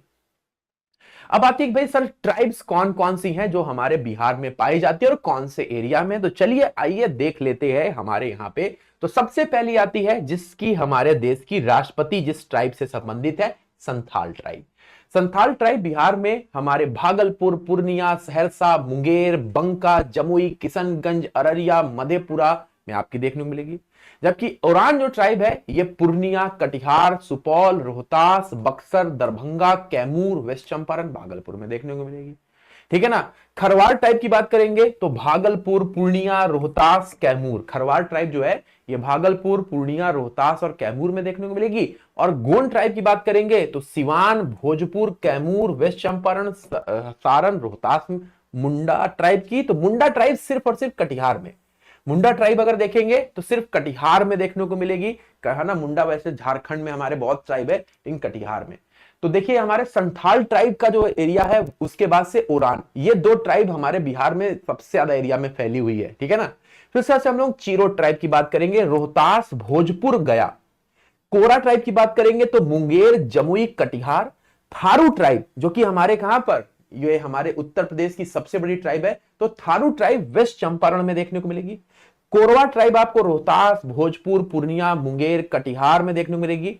लोहरा ट्राइब की बात करेंगे तो पूर्णिया में देखने को मिलेगी। माल परिहार ट्राइब की बात करेंगे हमारे ये भागलपुर और सहरसा में देखने को मिलेगी। तो इस तरीके से ये हमारे यहां पर जो ट्राइब है, ये मुख्य ट्राइब है बिहार में जो पाई जाती है। इसके अलावा हमारे यहाँ पे कई सारे जो ट्राइबल ग्रुप्स हैं, है ना, जो कि नॉट ट्राइबल ग्रुप्स हैं, जो कि आपको असुर्स, बिरहोर, हमारे बिरजिया, हिल कहरिया, है ना, माल पहरिया, है ना, पहरियार, सुररिया पहरिया, सवार, ये सब भी हमारे ये ट्राइबल ग्रुप्स भी देखने को मिलते हैं। तो ये मुख्य हमारे ट्राइबल एरिया, ये जनजातियां जो बिहार में आपको देखने को मिलेगी। अब हम इनको थोड़ा सा डिटेल में और देखते हैं कि बिहार में हमारी जो मुख्य जनजातियां पाई जाती है उनको एक एक करके देखते हैं। सबसे पहले हमने बोला कि संथाल ट्राइब जो है ये हमारे बिहार के बहुत सारे एरिया में पाई जाती है। संथाल ट्राइब जो है ये संथाली लैंग्वेज बोलते हैं और हमारे देश की जो 15वें नंबर की राष्ट्रपति बनी, जो पूरे इंडिया की सबसे पहली ट्राइबल प्रेसिडेंट है, पूरे इंडिया की सबसे पहली जो ट्राइबल प्रेसिडेंट बनी, ये भी हमारी कहां से, संथाल ट्राइब से है। ये हमारे बिहार की सबसे बड़ी जो जनजाति है हमारे उसमें आती है। ये संथाली बोलते हैं। इनके जो फेस्टिवल होते हैं ये होता है हमारा बाहा परब, उसके बाद से सोरहाई यहाँ का बड़ा इनका फेमस है। कर्मा और सरहुल, ये दोनों फेस्टिवल भी संथाल ट्राइब के द्वारा मनाए जाते हैं। पूछा जा चुका है कर्मा और सरहुल फेस्टिवल किस ट्राइब के द्वारा सेलिब्रेट होते हैं, तो संथाल ट्राइब के द्वारा। याद रखिएगा ये हमारे मुख्य रूप से भागलपुर, बंका, जमुई, मुंगेर और देवघर में देखने को मिल रही है। कहां पर, भागलपुर, बंका, जमुई, मुंगेर और देवघर। तो ये संथाल ट्राइब बेसिकली जो झारखंड से संबंधित हमारे राज्य, झारखंड में भी ये ट्राइब पाई जाती है, उड़ीसा में भी पाई जाती है। तो जो हमारे साउथ बिहार का जो झारखंड से कनेक्टेड था, वहां से जो एरिया है वो आपको संथाल से जुड़ा हुआ दिखाई देगा। संथाल से जुड़ा हुआ दिखाई देगा, जो कि पहले हमारे झारखंड में दिखाई पड़ता था। तो उसके आसपास के एरिया में ये संथाल ट्राइब दिखाई देती है ना। अब उसके बाद से दूसरी जो सबसे बड़ी हमारे बिहार की है वो है ओरान ट्राइब। ओरान ट्राइब दूसरी सबसे बड़ी है। इनकी जो लैंग्वेज है वो खुरुख बोली जाती है, खुरुख लैंग्वेज बोलते हैं या ओरान लैंग्वेज बोलते हैं, लेकिन खुरुख इनकी लैंग्वेज है। अब ये कौन से, तो ये भी हमारे सरहुल फेस्टिवल को मनाते हैं। कर्मा सरहुल फेस्टिवल के साथ सोराई फेस्टिवल ये भी मनाते हैं। फगुआ भी इनके द्वारा मनाया जाता है। ये देखिए ओरान ट्राइब है, ठीक है। ये हमारे कहां पर, पलामू, है ना, उसके बाद से गुमला, रांची, हजारीबाग इनके जो डिस्ट्रिक्ट थे पहले पाए जाते थे, है ना। तो ये हमारे अभी बिहार में से इनसे संबंधित, इनसे लगे हुए जो डिस्ट्रिक्ट हैं झारखंड से, वहां पर ये ओरान ट्राइब आपको देखने को मिलेगी। अगर आप मुंडा ट्राइब है, मुंडा ट्राइब की अगर हम लोग बात करेंगे तो ये मुंडरी लैंग्वेज बोलते हैं। कर्मा, सोराही, सरहुल, तुसु ये हमारे ज्यादा बोलते हैं, है ना। इनकी जो ज्यादा पाए जाने वाली जगह है, सबसे जो जहां से इनकी उत्पत्ति हुई है अगर हम बोलेंगे तो वो सिंह भूमि। सिंह भूमि से मुंडा ट्राइब पूरे झारखंड के एरिया में फैले हुए, और झारखंड से ही लगा हुआ जो बिहार है वहां पर आपको ये देखने को मिलेंगे। फिर उसके बाद से आते हैं हो ट्राइब। हो ट्राइब जो है ये हमारे सोरही, सरहुल और फगुआ फेस्टिवल को मनाते हैं। ये इनकी लैंग्वेज हो है ना। इसके बाद से हमारे कहरिया ट्राइब आ जाएगा। कहरिया ट्राइब अगर देखेंगे तो कर्मा, सोरहाई फेस्टिवल, फगुआ ये भी मनाते हैं। कहरिया इनका जो है लैंग्वेज है। उसके बाद से गोंड ट्राइब आता है। गोंड ट्राइब जो है ये हमारे गोंड लैंग्वेज बोलते हैं, गोंडी लैंग्वेज बोलते हैं, और ये हमारे यूपी, मध्य प्रदेश, बिहार, झारखंड, छत्तीसगढ़ में गोंड ट्राइब पाई जाती है। इसके अलावा थारू जनजाति है। थारू जनजाति जो है ये हमारे अगर देखेंगे तो ये हमारे जो हिमालयन रीजन है, हिमालयन रीजन में ये आपको थारू ट्राइब दिखाई देगी। थारू ट्राइब जो है इनका मुख्य जो ये जाने जाते हैं, ये दिवाली को शोक की तरह मनाते हैं। दीपावली जो है उसमें ये शोक मनाते हैं, इसलिए ट्राइब बड़ी वर्ल्ड फेमस ट्राइब होती है, क्योंकि दिवाली को ये शोक मनाते हैं। ये बेसिकली जो हिमालयन रीजन है, हिमालय में हमारा जो हिमालय का जो तराई का क्षेत्र है वहां पर ये देखने को मिलते हैं। तो ये हमारे आपको कहां पर, तो आपको वेस्ट चंपारण, सीतामढ़ी और मुजफ्फरपुर जो हिमालय से लगा हुआ है, वहां से जो तराई का क्षेत्र है वहां पर ये थारू ट्राइब देखने को मिलती है, दिवाली को शोक मनाते हैं। भूमजी ट्राइब की बात करेंगे तो भूमजी ट्राइब ये हमारे भूमजी भाषा बोलते हैं। कर्मा, सोराई और फगुआ फेस्टिवल यहाँ पे फेमस है। फगुआ तो लगभग आप देख रहे हो सब में दिख रहा है ना। अगर इनको हम लोग देखेंगे तो जमुई, बंका, भागलपुर, जमुई, बंका और भागलपुर ये हमारे भूमज ट्राइब यहां पर देखने को मिलेगा। तो भूमज ट्राइब में हमारे जमुई, बंका, भागलपुर में देखने को मिलती है। तो दोस्तों ये थे हमारे इंपॉर्टेंट ट्राइब्स जो मैंने आपको यहां पर बताए बिहार के। याद रखिएगा 32 ट्राइब्स जो है वो बिहार में बताई गई हैं, जो अलग अलग एरिया में निवास करती हैं। आपको याद रखना है लगभग 13 लाख जो हमारे बिहार की आबादी है वो ट्राइब एरिया में रखी गई है, मतलब ट्राइबल आबादी है। जो बिहार की टोटल आबादी का 1.28%, जो हमारी पूरी बिहार की आबादी है उसका 1.28% हमारी ट्राइबल आबादी घोषित की गई है। सबसे ज्यादा जो ट्राइबल आबादी है, जनजाति जो है, ट्राइब्स हैं, वो वेस्ट चंपारण में रहते हैं और सीहोर जो है उसमें सबसे कम रहते हैं। तो ये कुछ क्वेश्चन है जो आपके एग्जाम में पूछे जाएंगे, है ना। चलिए एक क्वेश्चन यहां पे हमने बनाया हुआ है, यहां पे आपको बताना है कि इनमें से which tribe district is not correctly matched. ये 66 बीपीएससी में पूछा गया था कि हमारे कौन से ट्राइब का डिस्ट्रिक्ट सही मैच नहीं किया गया है। संथाल बंका, मुंडा जुमई, ओरांग सुपौल, खरवार भागलपुर। तो यहां पर मुंडा ट्राइब जो है, जैसे मैंने आपको बताया कि ये हमारे झारखंड से जो लगा हुआ एरिया है वहां पर आपको देखने को मिलेगी। ये जमुई यहां पर था और यही आपको टिक करना था, बाकी के सारे सही हैं, ठीक है। तो मुंडा जमुई जो था वहां पर नहीं था, बी नंबर ऑप्शन यहां पे सही था, याद रखिएगा। अभी तक हम लोगों ने 2 इंपॉर्टेंट लेक्चर किए हुए हैं, अगर आपने अभी तक नहीं किए हुए उसको जाकर आप देख सकते हैं, है ना, जिसमें हम लोगों ने ट्राइब्स के ऊपर बातें की थी और हम लोगों ने फोक डांसेस के ऊपर बिहार के बात किए थे। अगर आपने अभी तक नहीं देखा है तो आप उसको देख सकते हो। आज का जो लेक्चर है ये बिहार के हमारे जो प्राचीन मंदिर हैं या प्रमुख मंदिर हैं उनके ऊपर हम लोग बात करने वाले और कैसे क्वेश्चन बनेगा वो भी हम लोग यहाँ पे डिस्कस करेंगे। तो मैं पंकज चौबे आपका स्वागत करता हूं पीछे सारथी में, और आज बिहार के प्रमुख मंदिरों के ऊपर हम लोग डिस्कस करेंगे। तो चलिए शुरू करते हैं। सबसे पहले हमारे जो बिहार है यहाँ पर ये ऐतिहासिक और हमारे सांस्कृतिक विरासत के तौर पे जाना जाता है। आप सभी लोग जानते हैं कि हमारा जो बिहार का सांस्कृतिक एवं ऐतिहासिक विरासत बहुत सालों से है। बिहार राज्य धार्मिक और सांस्कृतिक महत्व के कई सारे मंदिर यहाँ पर आपको देखने मिले, जो कि धार्मिक और सांस्कृतिक दृष्टिकोण से बहुत बहुत महत्वपूर्ण है। तो चलिए एक एक करके हम इन सभी को देखते हैं। तो सबसे पहले हमारे जो प्राचीन मंदिरों में अगर आप देखेंगे तो महाबोधि मंदिर, तख्त श्री हरमिंदर सिंह साहेब, विष्णुपद मंदिर, जल मंदिर, मिथिला शक्ति विद्यापीठ, पाटन देवी मंदिर, श्री उग्रतारा मंदिर, मुंडेश्वरी मंदिर, बाबा गरीबनाथ धाम, देव सूर्य मंदिर बिहार के प्रमुख मंदिर है, जो हमारे अलग अलग बिहार के डिस्ट्रिक्ट में, जिलों में आपको देखने को मिलेंगे। तो चलिए आइए इन मंदिरों के ऊपर और विस्तार में बातें करते हैं कि ये मंदिर किस देवी देवता को समर्पित है, किसने बनवाया था और इनके ऊपर किस प्रकार के क्वेश्चन और बन सकते हैं। तो सबसे पहले हमारे आते हैं Mahabodhi temple. Most famous temples में से एक है ये पूरे हमारे इंडिया का। तो महाबोधि जो कॉम्प्लेक्स मंदिर है ये हमारे गौतम बुद्ध के जो 4 प्रमुख स्थल है, जो 4 प्रमुख स्थल है उनमें से एक है।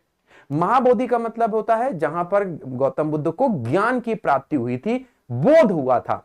तो ये हमारे महाबोधि टेम्पल ज्ञान का प्रतीक है, जहां पर गौतम बुद्ध को ज्ञान की प्राप्ति हुई थी। जगह का नाम है बोध गया और वहीं पर ये मंदिर को आप देखेंगे। ये हमारे निरंजना रिवर, जो कि हमारे फागु रिवर की एक जलधारा है, उसके तट पर बोध गया में आपको देखने को मिलेगा। यहां पर गौतम बुद्ध को ज्ञान की प्राप्ति हुई और उसको चिन्हित करने के लिए अशोक ने, जो कि हमारे बौद्ध धर्म का एक बहुत बड़ा न्यायी था, बहुत सारे मंदिर और स्तूप बनवाए उसने। इसको तीसरी बिफोर क्राइस्ट, मतलब ईसा मसीह के जन्म से 3 सदी पहले इस मंदिर का निर्माण कराया। बाद में जो ब्रिटिशर्स थे 1880 में इसको वापस से रिनोवेटेड कराया, मतलब इसकी वापस से इसका पुनरुद्धार कराया, रिनोवेटेड किया, ठीक है, 1880 में। तो ब्रिटिशर्स ने इसको रिनोवेट किया 1880 में। First temple was build by emperor Ashoka in 3 century and present date 5th and 6th century. अगर आप देखेंगे तो हमारा जो पहली बार जब इसका मंदिर का निर्माण हुआ था तो वो अशोक के द्वारा था। बाद में इस मंदिर को 5वीं और 6ठी अभी की शताब्दी में, मतलब ईसा मसीह के जन्म के बाद भी इस मंदिर में कई सारे कार्य हुए।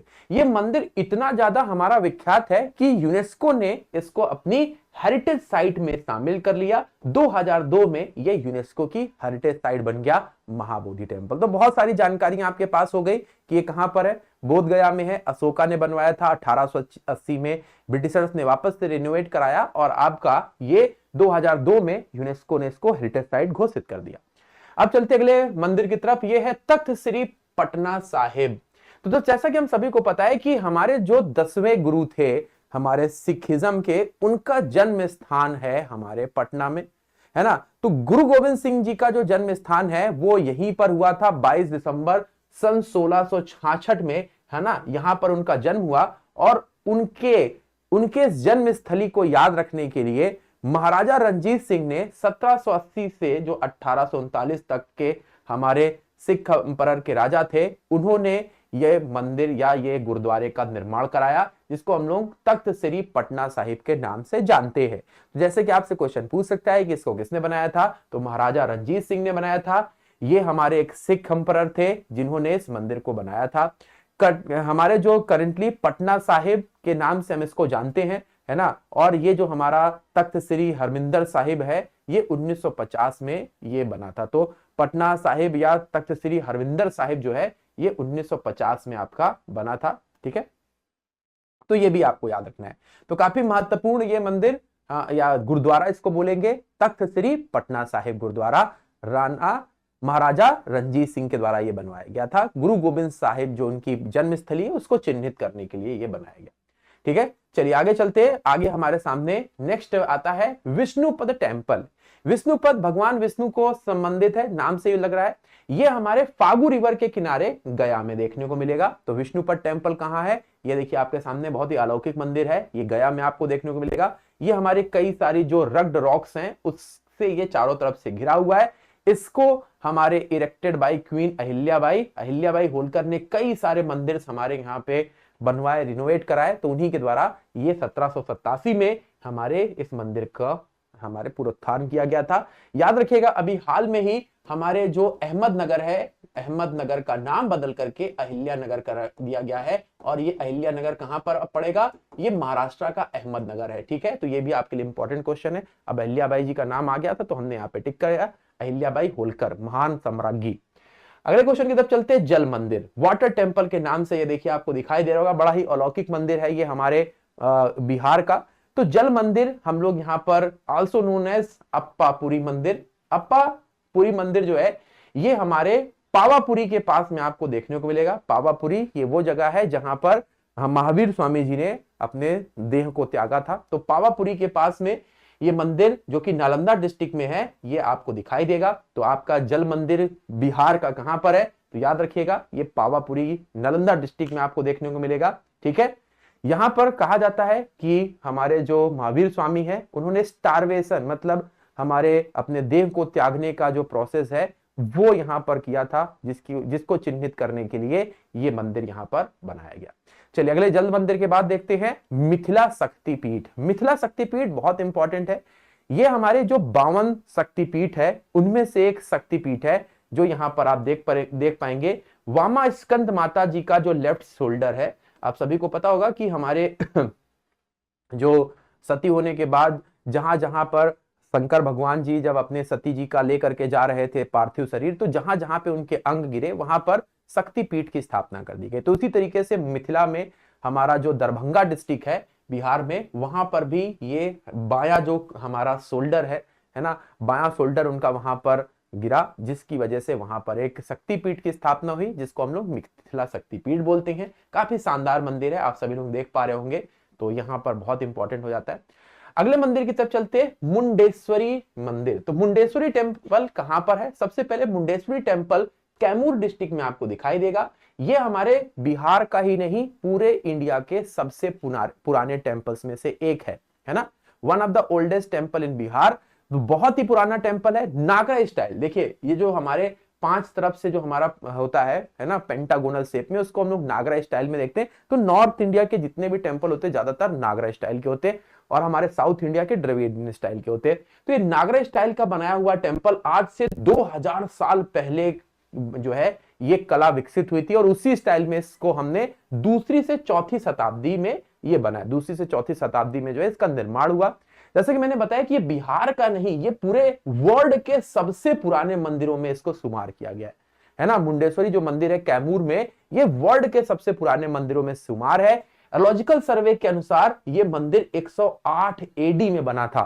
देखिए जो हमारा अभी आप लोग वो मंदिर देख रहे थे हमारे महाबोधि टेम्पल, उसको अंग्रेजों ने 1880 में, जो अभी जैसा स्वरूप दिखाई देता 1880 का वैसा बन किया गया है ना। लेकिन ये मंदिर देखिए 108 एडी में सबसे पुराना मंदिर में से एक है, वैसा का वैसा ही, इसको थोड़ा बहुत जो है पॉलिशिंग की जाती है, लेकिन वैसा का वैसा ही ये है। तो वर्ल्ड का सबसे पुराने मंदिरों में ये शुमार मुंडेश्वरी देवी का मंदिर कैमूर डिस्ट्रिक्ट में है।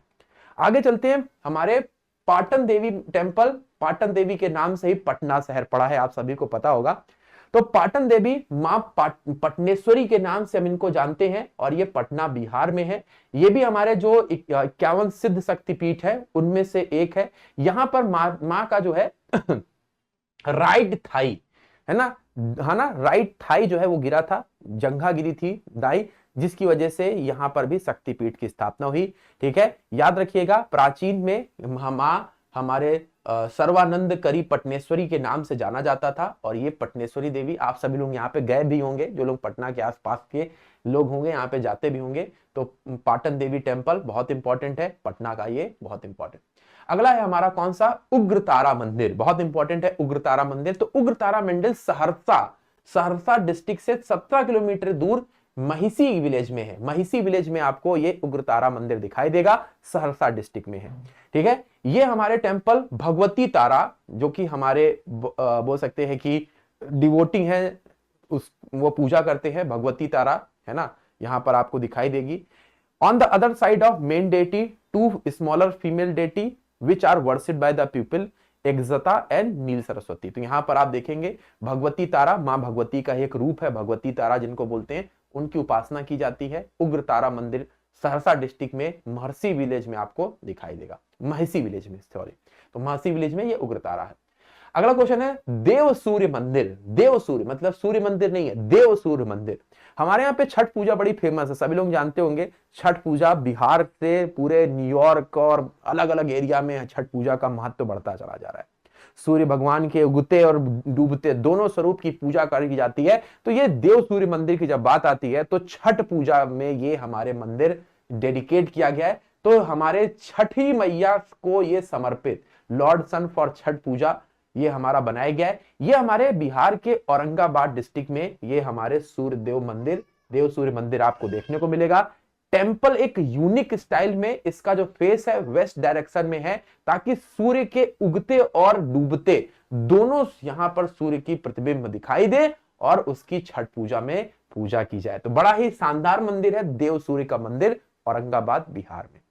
चलिए नेक्स्ट क्वेश्चन है बाबा गरीब धाम मंदिर। बाबा गरीब धाम मंदिर ये हमारे हिंदुओं का बहुत ही फेमस प्लेस है, जो कि मुजफ्फरनगर में आपको दिखाई, सॉरी मुजफ्फरपुर में देखने को मिलेगा, मुजफ्फरनगर नहीं, मुजफ्फरपुर, जहां पे हमारे लीची बड़ी फेमस है। मुजफ्फरपुर हमारे बिहार के जो स्टेट में जो डिस्ट्रिक्ट है वहां पर दिखाई देगा।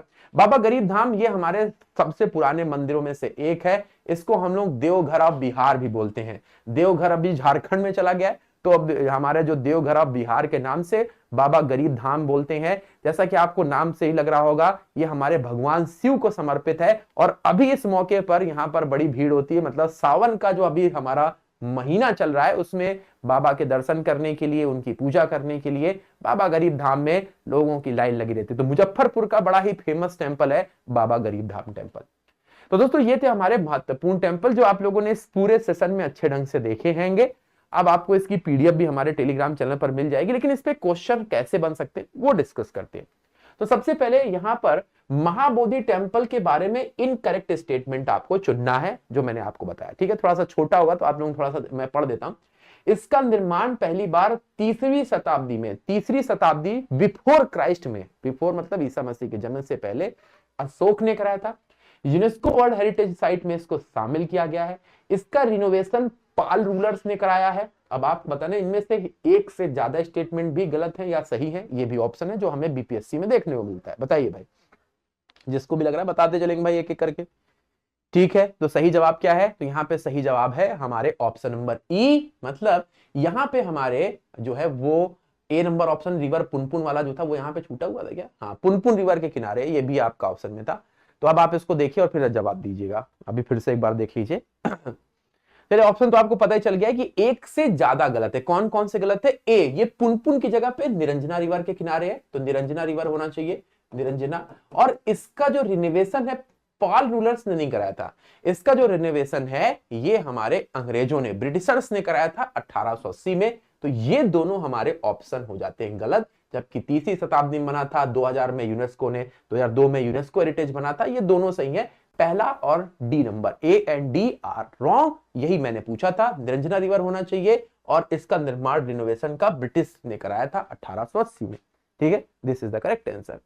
आगे चलते हैं। जल मंदिर नालंदा डिस्ट्रिक्ट में हमारा जो बना हुआ है ये किस तीर्थंकर को समर्पित है? ऋषभदेव, अजीतनाथ, पार्श्वनाथ, महावीर स्वामी, या इनमें से एक से ज्यादा? ऑप्शन सही है।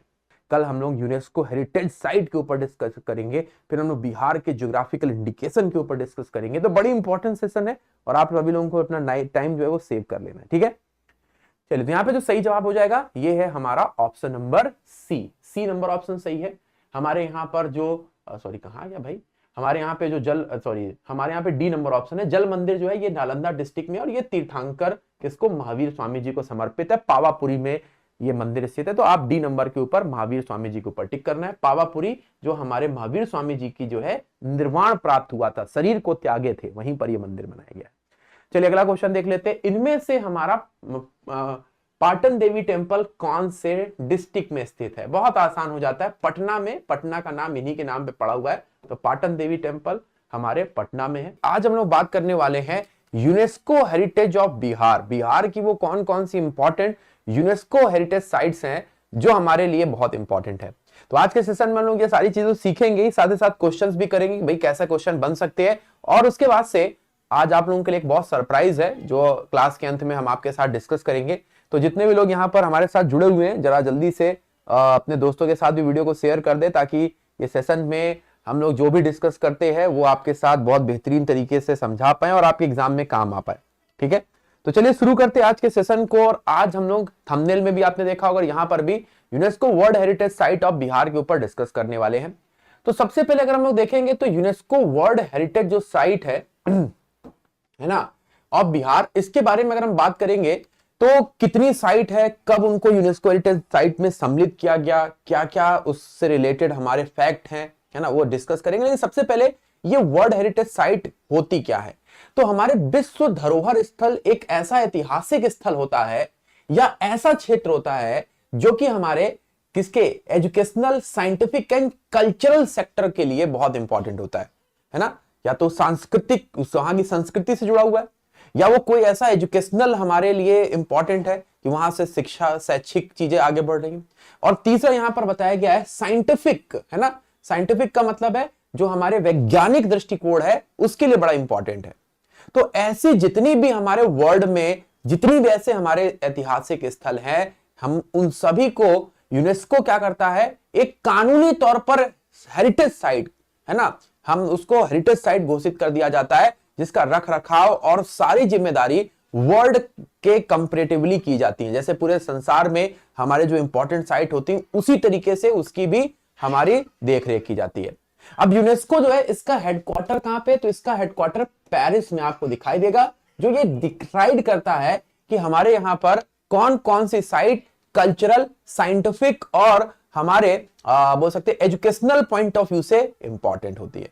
अब हमारे देश में कितनी यूनेस्को हेरिटेज साइट है, बिहार की बात में बात करेंगे, लेकिन पहले हम अगर इंडिया की बात करें तो इंडिया में कितनी हमारी यूनेस्को हेरिटेज साइट है? तो इंडिया में हमारी टोटल जो यूनेस्को हेरिटेज साइट है वो है 40 वर्ल्ड हेरिटेज साइट यूनेस्को ने डिसाइड की है, जिसमें से 2 साइट हमारी बिहार में भी है। तो 40 ऑल ओवर इंडिया में है और 2 बिहार में है।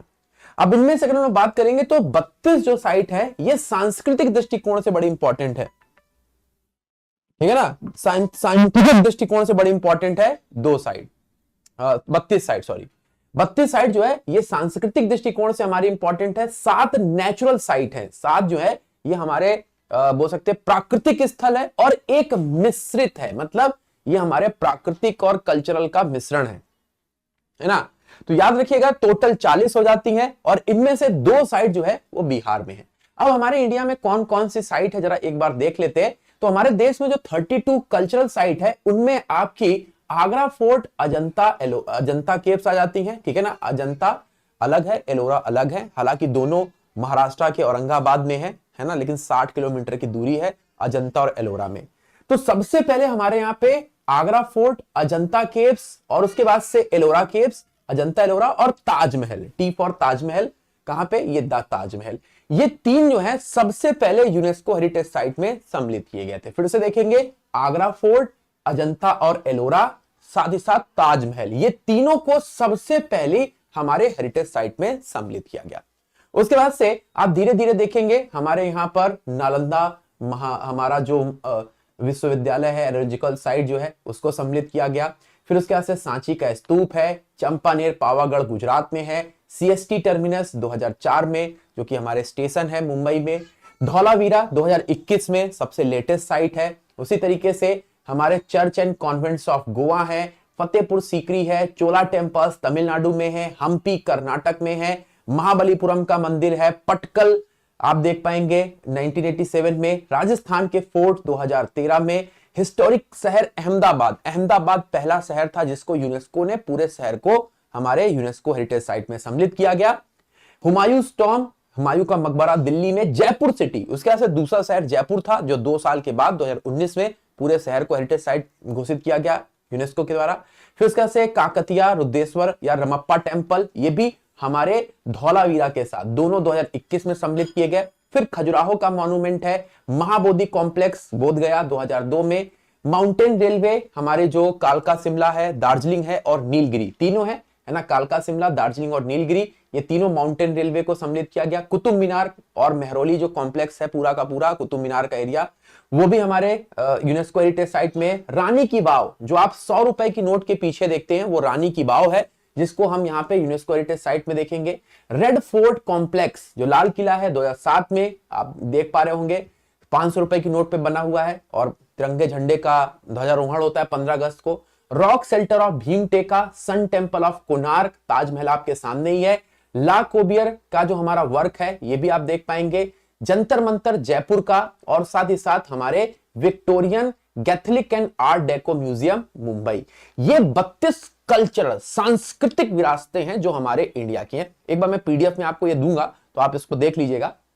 7 नेचुरल साइट है। 7 नेचुरल में कौन कौन सी है, ग्रेट हिमालयन, कांजीरंगा, केवले देवघाना, Manas wild life sanctuary, Nanda Devi valley of flower, Sundarban and western Ghat. तो ये 7 जो है ये नेचुरल साइट है। 7 नेचुरल साइट हो गई, 32 जो है ये हमारी कल्चरल, और एक मिक्स जो साइट है वो आप देख पा रहे होंगे, कंचनजोंगा नेशनल पार्क सिक्किम का, यहां पर इसको घोषित किया गया है हमारे कंचनजोंगा जो नेशनल पार्क, ये मिक्स साइट में आपका आ जाता है।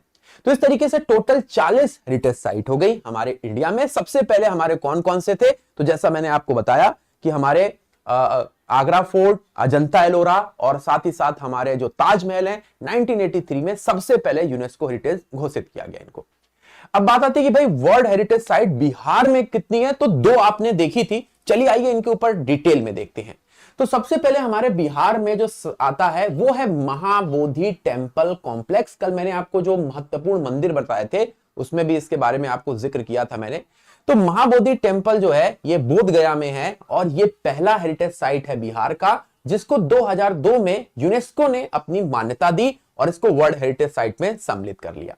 अब जैसे कि महाबोधि, यहां पर जो 4 मुख्य धाम हैं बौद्धिज्म के, उनमें से ये एक है जहां पर इनलाइटमेंट हुआ था, बुद्धा को ज्ञान की प्राप्ति हुई थी, इसी वजह से इसको हम लोग महाबोधि जब बोलते हैं बोध गया में, ये आपका दिखाई देगा, जो कि पटना से लगभग 96 किलोमीटर की दूरी पे है बोध गया, है ना, वहीं पर ही आपको मंदिर देखने को मिलेगा। ठीक है, जैसे कि मैंने बताया कि हमारे सिद्धार्थ, जो कि गौतम बुद्ध का बचपन का नाम था, उनको एनलाइटमेंट हुआ था बोधि ट्री के नीचे यहां पर, और फिर उसके बाद से वो गौतम बुद्ध बन गए। अगर हम यहाँ पे बात करेंगे तो हमारा जो महाबोधि टेम्पल है, ये अशोक ने इसका निर्माण कराया था, और बाद में इसको रिनोवेट कराने का काम 1880 में ब्रिटिशर्स ने किया था।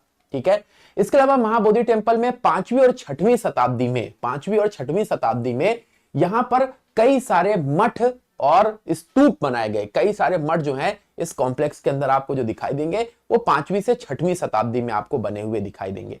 जो महाबोधि टेम्पल है ये 55 मीटर लंबा है, इसके जो लंबाई है वो 55 मीटर लंबा है, और ये हमारे लार्ज ब्रिक्स जो हमारे 85 हैं, 85 से बना हुआ है। जैसे आप देख पा रहे होगे, बड़े पत्थरों से ये मिल करके बनाया गया है। काफी शानदार टेम्पल है ना। अब हम इसके बारे में अगर और जानकारी लेते हैं तो ये टेम्पल में जो हमारे छोटे छोटे से आपको टावर दिखाई देंगे इसकी चारों तरफ, ये 5वीं 6वीं शताब्दी में जब गुप्ता पीरियड हमारा था उस समय ये हमारे टेम्पल्स में बनाए गए थे काफी महत्वपूर्ण तरीके से, है ना। और उसके बाद से इसकी जो हमारी महत्ता है वो धीरे धीरे से ये पूरे वर्ल्ड में पहुंचने लग गई, है ना। यहां पे अगर आप देखेंगे तो हमारे यहां पर जो मुख्य मंदिर है, यहां पर हमारे एक वज्रासन जो डायमंड थ्रोन है, वज्रासना इसको बोला जाता है, वो आपको यहां पर दिखाई देगा। साथ ही साथ अनिमेष लोचन चैत्य, जो कि हमारे यहां पर गौतम बुद्ध जहां पर अपना ध्यान केंद्रित किए थे, मेडिटेशन किए थे, है ना, वो भी आपको यहां पर दिखाई देगा, अनिमेषण लोचन चैत्य के नाम से जिसको जानते हैं। और वो बोधि ट्री भी दिखाई देगा जिसको हम लोग यहां पर जिसके नीचे गौतम बुद्ध ने, है ना, जिसके नीचे गौतम बुद्ध ने ज्ञान की प्राप्ति की थी। तो ये सारी चीजें वज्रासना, अनिमेष लोचना चैत्य, जहां पर उन्होंने 1 सप्ताह तक मेडिटेशन किया था, और वो बोधि वृक्ष जिसके नीचे वो बैठे हुए थे, ये यहां पर जिसको हम लोग यहाँ पे रत्ना चक्रकर्मा के नाम से जानते हैं, रत्ना चक्रकर्मा, जिसको जेवल वॉक अंग्रेजी में बोलते हैं, वो आपको यहां पर दिखाई देगा। तो ये इतनी सारी खूबियों के साथ महाबोधि जो कॉम्प्लेक्स है बोध गया में, उस मंदिर का निर्माण हुआ। अशोका ने इसको करवाया था इसका निर्माण, और अंग्रेजों ने इसको रिनोवेट कराया। इसको 2002 में यूनेस्को ने हेरिटेज साइट में सम्मिलित कर लिया।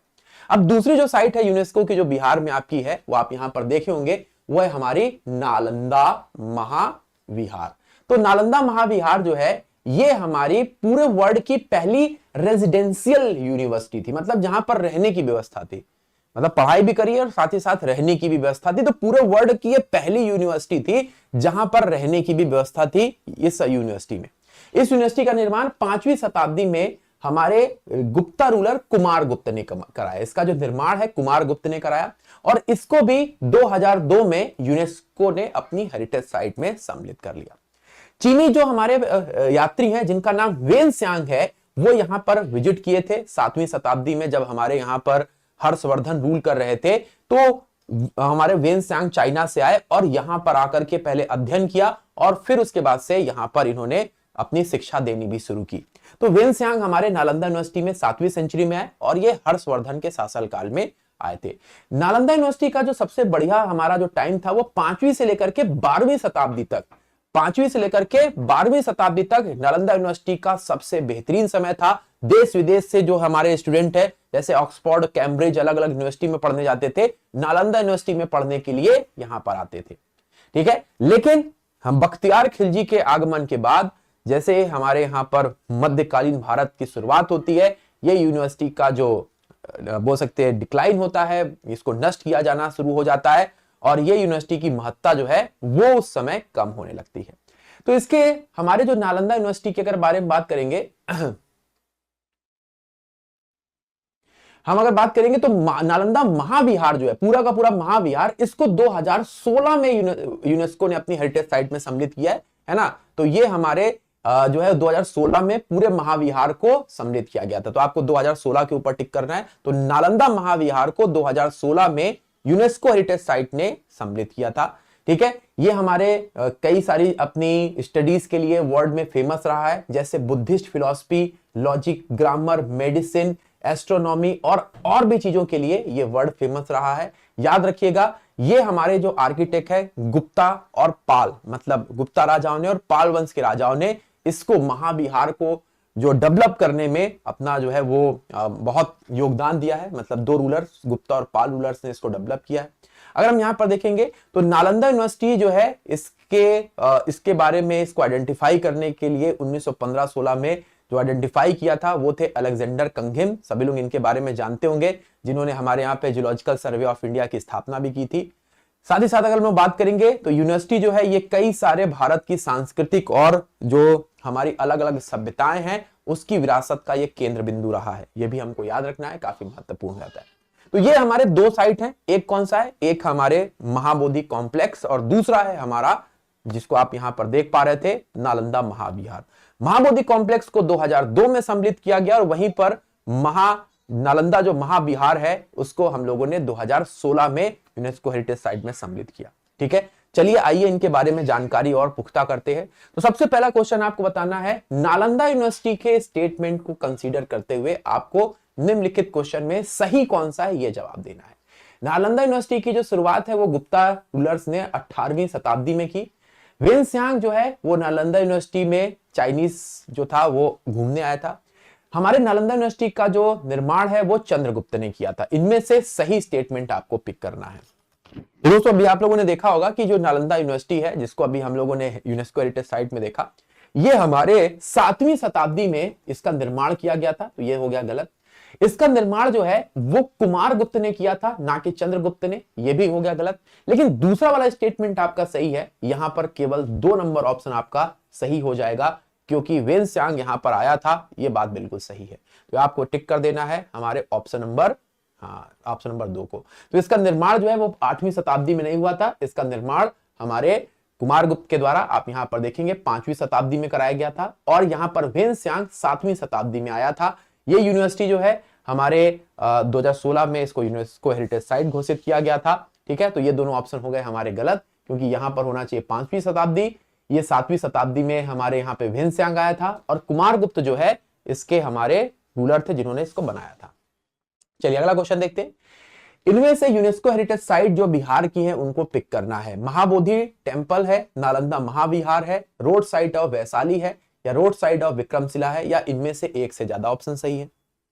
यहां पे जो सही जवाब हो जाएगा वो है हमारा ऑप्शन नंबर ई, मतलब महाबोधि कॉम्प्लेक्स और हमारा कौन सा नालंदा महाविहार, ये दोनों हमारे यूनेस्को हेरिटेज साइट हैं। ठीक है, जैसा कि मैंने आपको बता दिया। यहाँ पे आज का टॉपिक आपको दिख रहा होगा, historical caves of Bihar, Bihar की ऐतिहासिक गुफाएं। अब बोलोगे सर गुफाओं में तो हमारे जो है बेसिकली जानवर रहते हैं ना, बहुत सारे लोगों को लगता है, लेकिन हमारे प्राचीन काल में खास तौर पे जब हमारा बौद्धिज्म बहुत ज्यादा चरम पे था तो उस समय जो राजा थे और उस समय के जो हमारे रूलर हुआ करते थे वो पर्वतों को काट करके, जहां पर हमारे पर्वत थे वहां को काट करके वहां पे बहुत अच्छी तरीके से नक्काशी करके वहां पर जो जीवन होता था खास तौर पे अध्यात्म का, उसको दर्शाते थे। इसका बहुत बड़ा एग्जाम्पल हमारे देश के यूनेस्को हेरिटेज साइट अजंता और एलोरा में आप देखेंगे, जो कि हमारे महाराष्ट्र के औरंगाबाद में है, जिसका नाम संभाजी नगर रखने की चर्चा चल रही है, जिसको यूनेस्को ने अपनी हेरिटेज साइट में ही शामिल कर लिया था 1983 में। सबसे पहली यूनेस्को हेरिटेज साइट जब हमारे यहाँ पे घोषित की गई तो अजंता एलोरा की वो केव्स ही थी। लेकिन धीरे धीरे से हमारे यहाँ पर बहुत सारी जो केव्स हैं उनको समय के साथ हमारे ढूंढा गया और वहां की जो सभ्यता है, वहां पर आधारित जो बहुत सारे हमारे संस्कृति है वो लोगों के सामने लाई गई। तो बिहार में वो कौन सी ऐतिहासिक केव्स हैं जो हमारे एग्जाम्स के लिए बड़ी इंपॉर्टेंट है, वो आज की क्लास में हम डिस्कस करेंगे। चलिए तो सबसे पहले हम यहां पर देखते हैं कि बिहार एक हमारे सांस्कृतिक और हमारे बोल सकते हैं ऐतिहासिक दृष्टिकोण से बहुत महत्वपूर्ण राज्य है और यहाँ की जो केव्स हैं वो सांस्कृतिक और ऐतिहासिक महत्वपूर्ण तो है ही, साथ ही साथ बहुत सारे पहलुओं को भी बिहार के दर्शाती हैं। अब ये हिस्टोरिकल केव्स कौन कौन सी हैं, तो जैसे नागार्जुन केव्स, बराबर की गुफाएं, सोन भंडार की गुफाएं, पातालपुरी की गुफा और सीतामढ़ी की ये जो गुफाएं हैं बड़ी फेमस है। बराबर की जो हमारी गुफाएं, ये इसके ऊपर कई बार क्वेश्चन पूछा भी गया रिसेंटली हमारे ईयर्स में। चलिए एक एक करके हम इन केव्स को देखते हैं कि क्या क्या यहाँ पर हमारे चीजें इंपॉर्टेंट है और ये कहां पर है, किसने इनको खोजा, क्या क्या इनमें हमारे लिए इंपॉर्टेंट हो जाता है। तो सबसे पहले आती है नागार्जुन केव्स। तो दोस्तों नागार्जुन कौन थे? तो नागार्जुन जो है वो हमारे एक बौद्ध धर्म के एक बहुत बड़े हमारे थिंकर थे, विचारक थे, जो महायान सेक्टर से जुड़े हुए थे। आप लोगों ने कनिष्क का नाम सुना होगा। कनिष्क जो है, जिन्होंने बौद्ध धर्म की चौथी काउंसिल कराई थी, उनके दरबार में नागार्जुन और अश्वघोष, ये दो बहुत बड़े बुद्ध के हमारे विद्वान, बुद्धिज्म से संबंधित ये विद्वान थे, और इन्होंने ही महायान की शुरुआत की थी। अब इनके ही विचारों को हमारे यहां पर नागार्जुन केव्स में दिखाया गया है, जो कुछ इस तरीके की दिखाई देती हैं। ये बिहार के जहानाबाद डिस्ट्रिक्ट में है। कहां पर है? बिहार के जहानाबाद डिस्ट्रिक्ट में आपको दिखाई देगी।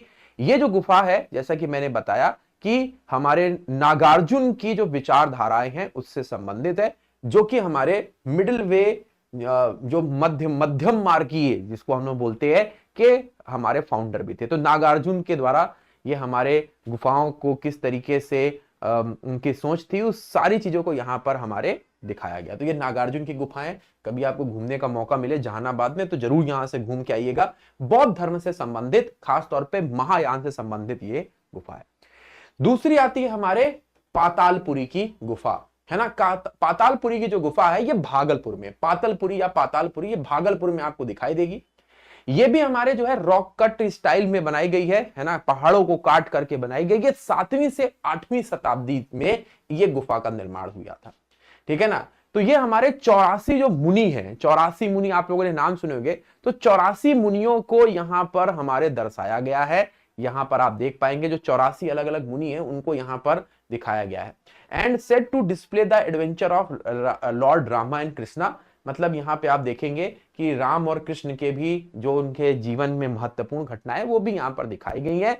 ये हमारे हिल जो है 5 गुफाओं से ये बनी हुई है। पातालपुरी जो हमारी है, ये 5 हमारे गुफाएं यहां पर देखने को मिलेंगी, इंक्लूडेड हमारे बटेश्वर केव। बस बटेश्वर केव भी यहां पर दिखाई देगा।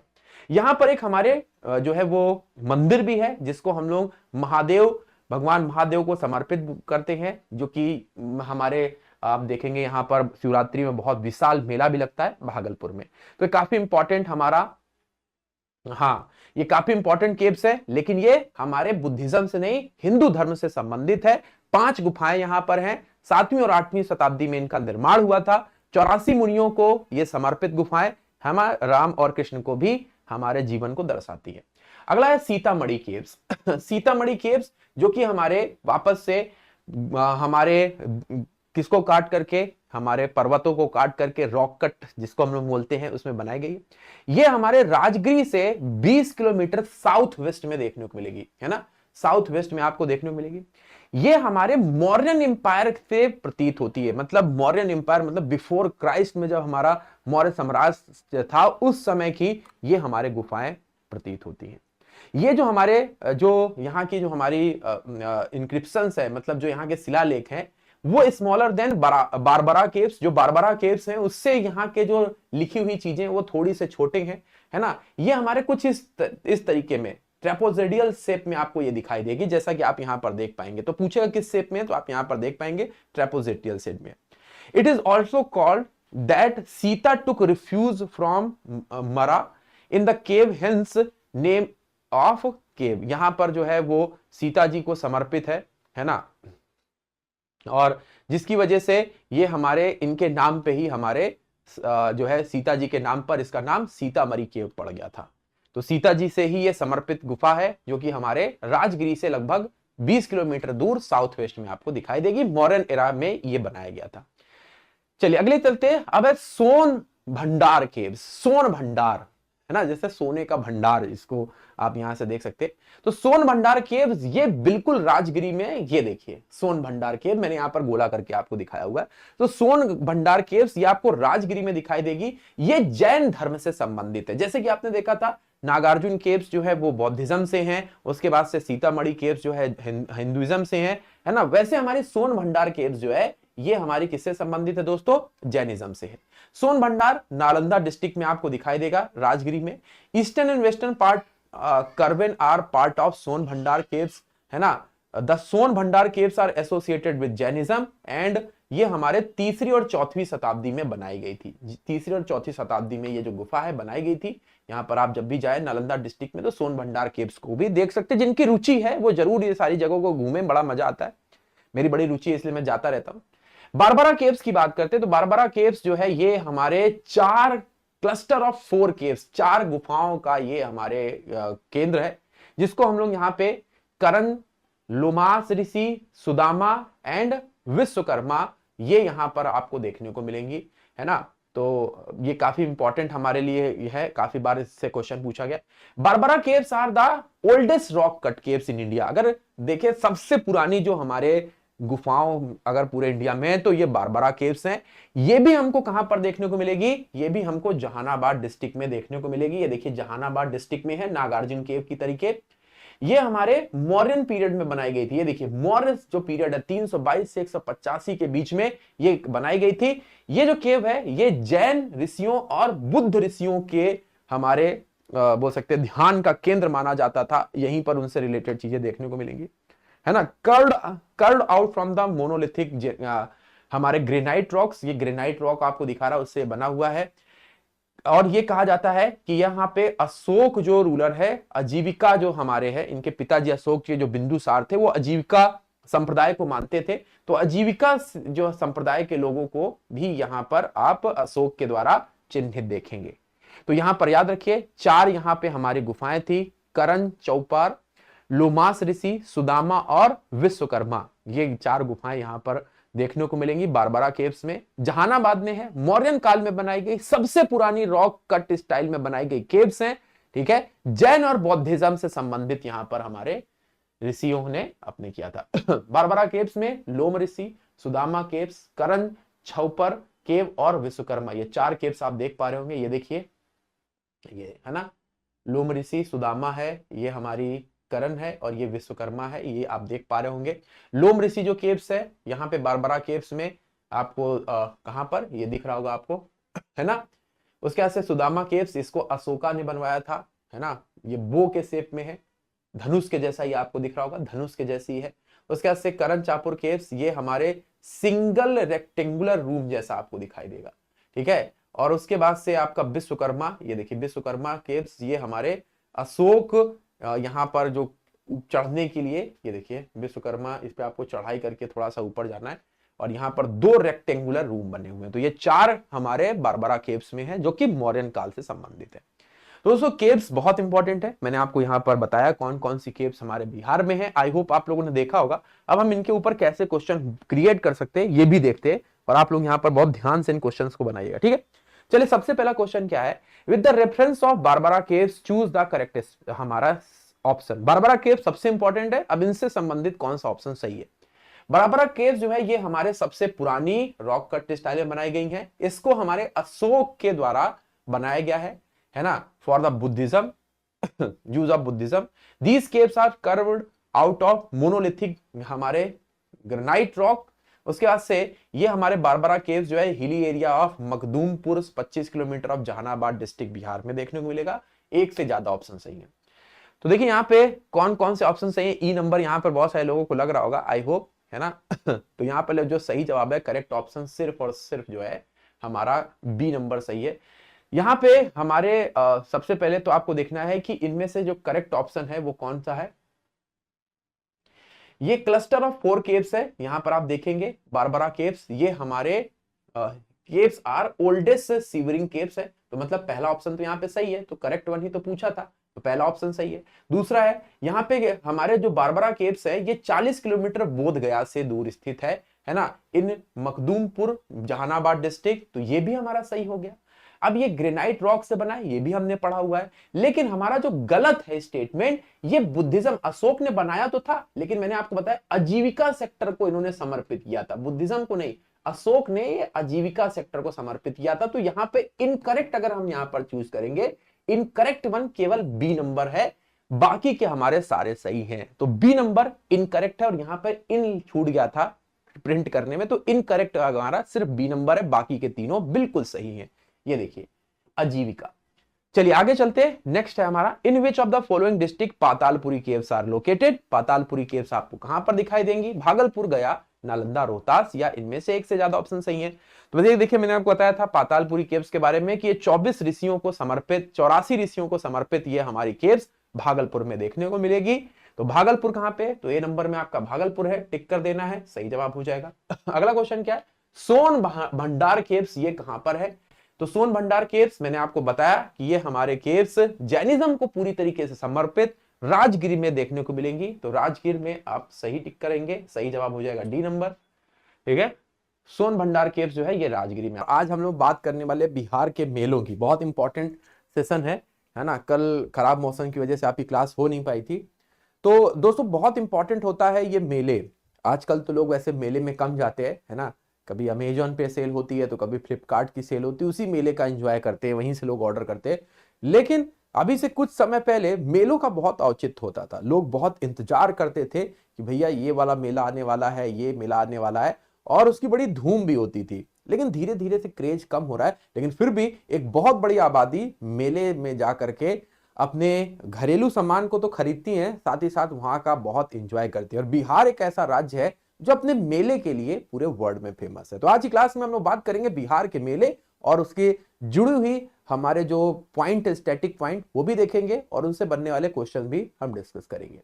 तो सबसे पहले हमारे भारत के जो बिहार राज्य है, इसके विभिन्न धार्मिक समुदाय और जनजातियों से समृद्ध है। हम सभी को पता है कि अलग अलग धार्मिक और समुदाय और जनजातियां रहती हैं। यहाँ पर त्योहार और मेले दोनों जो है वो बिहार में बहुत अलग अलग तरीके के मनाए जाते हैं।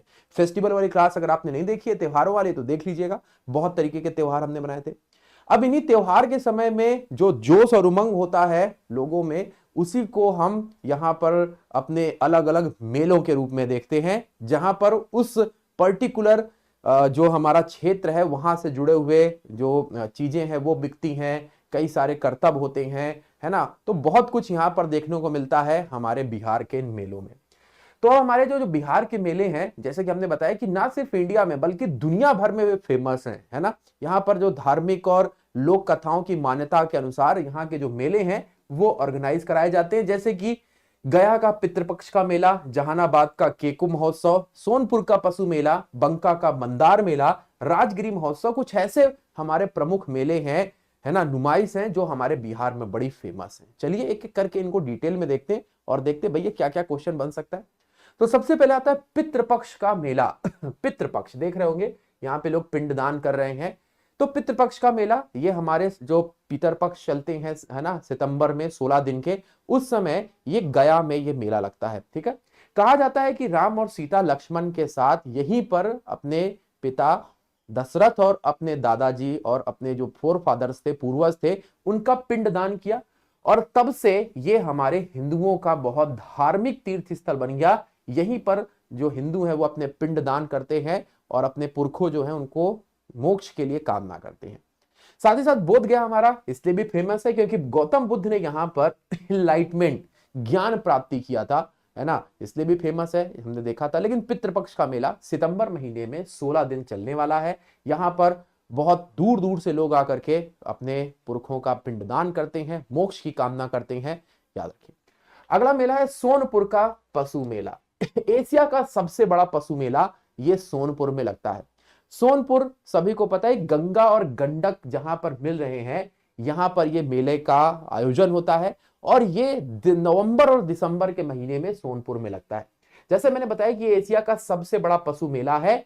हमारी पुरानी मान्यताओं के अनुसार चंद्रगुप्त मौर्य अपने एलिफेंट, मतलब हमारे जो हाथी और घोड़े खरीदने के लिए हमारे यहाँ पे आया करते थे नवंबर और दिसंबर के महीने में। और तभी से चंद्रगुप्त मौर्य बिफोर क्राइस्ट के समय से ही, ईसा मसीह के जन्म से पहले से ही यहाँ पर जो है वो हमारे एनिमल्स की जो है वो मेला लगता है। तो काफी महत्वपूर्ण हो जाता है। ठीक है, यहाँ पर हमारे डोमेस्टिक कैटल के साथ, मतलब ये जो हमारा पशु मेले के साथ साथ यहाँ पर एक फेस्टिवल भी हमारा बहुत फेमस है ना, जो कि हरिहर नाथ टेम्पल में एक हमारी जो गंडक रिवर है उसमें स्नान करके पूजा के साथ शुरुआत की जाती है। तो ये पशु मेला, एशिया का सबसे बड़ा पशु मेला, बिहार के सोनपुर में नवंबर दिसंबर के महीने में लगता है। चंद्रगुप्त मौर्य ने यहाँ से जो हाथी खरीदना, घोड़े खरीदने की प्रथा है उसको चलाया और तब से कंटिन्यूअसली चलती आ रही है।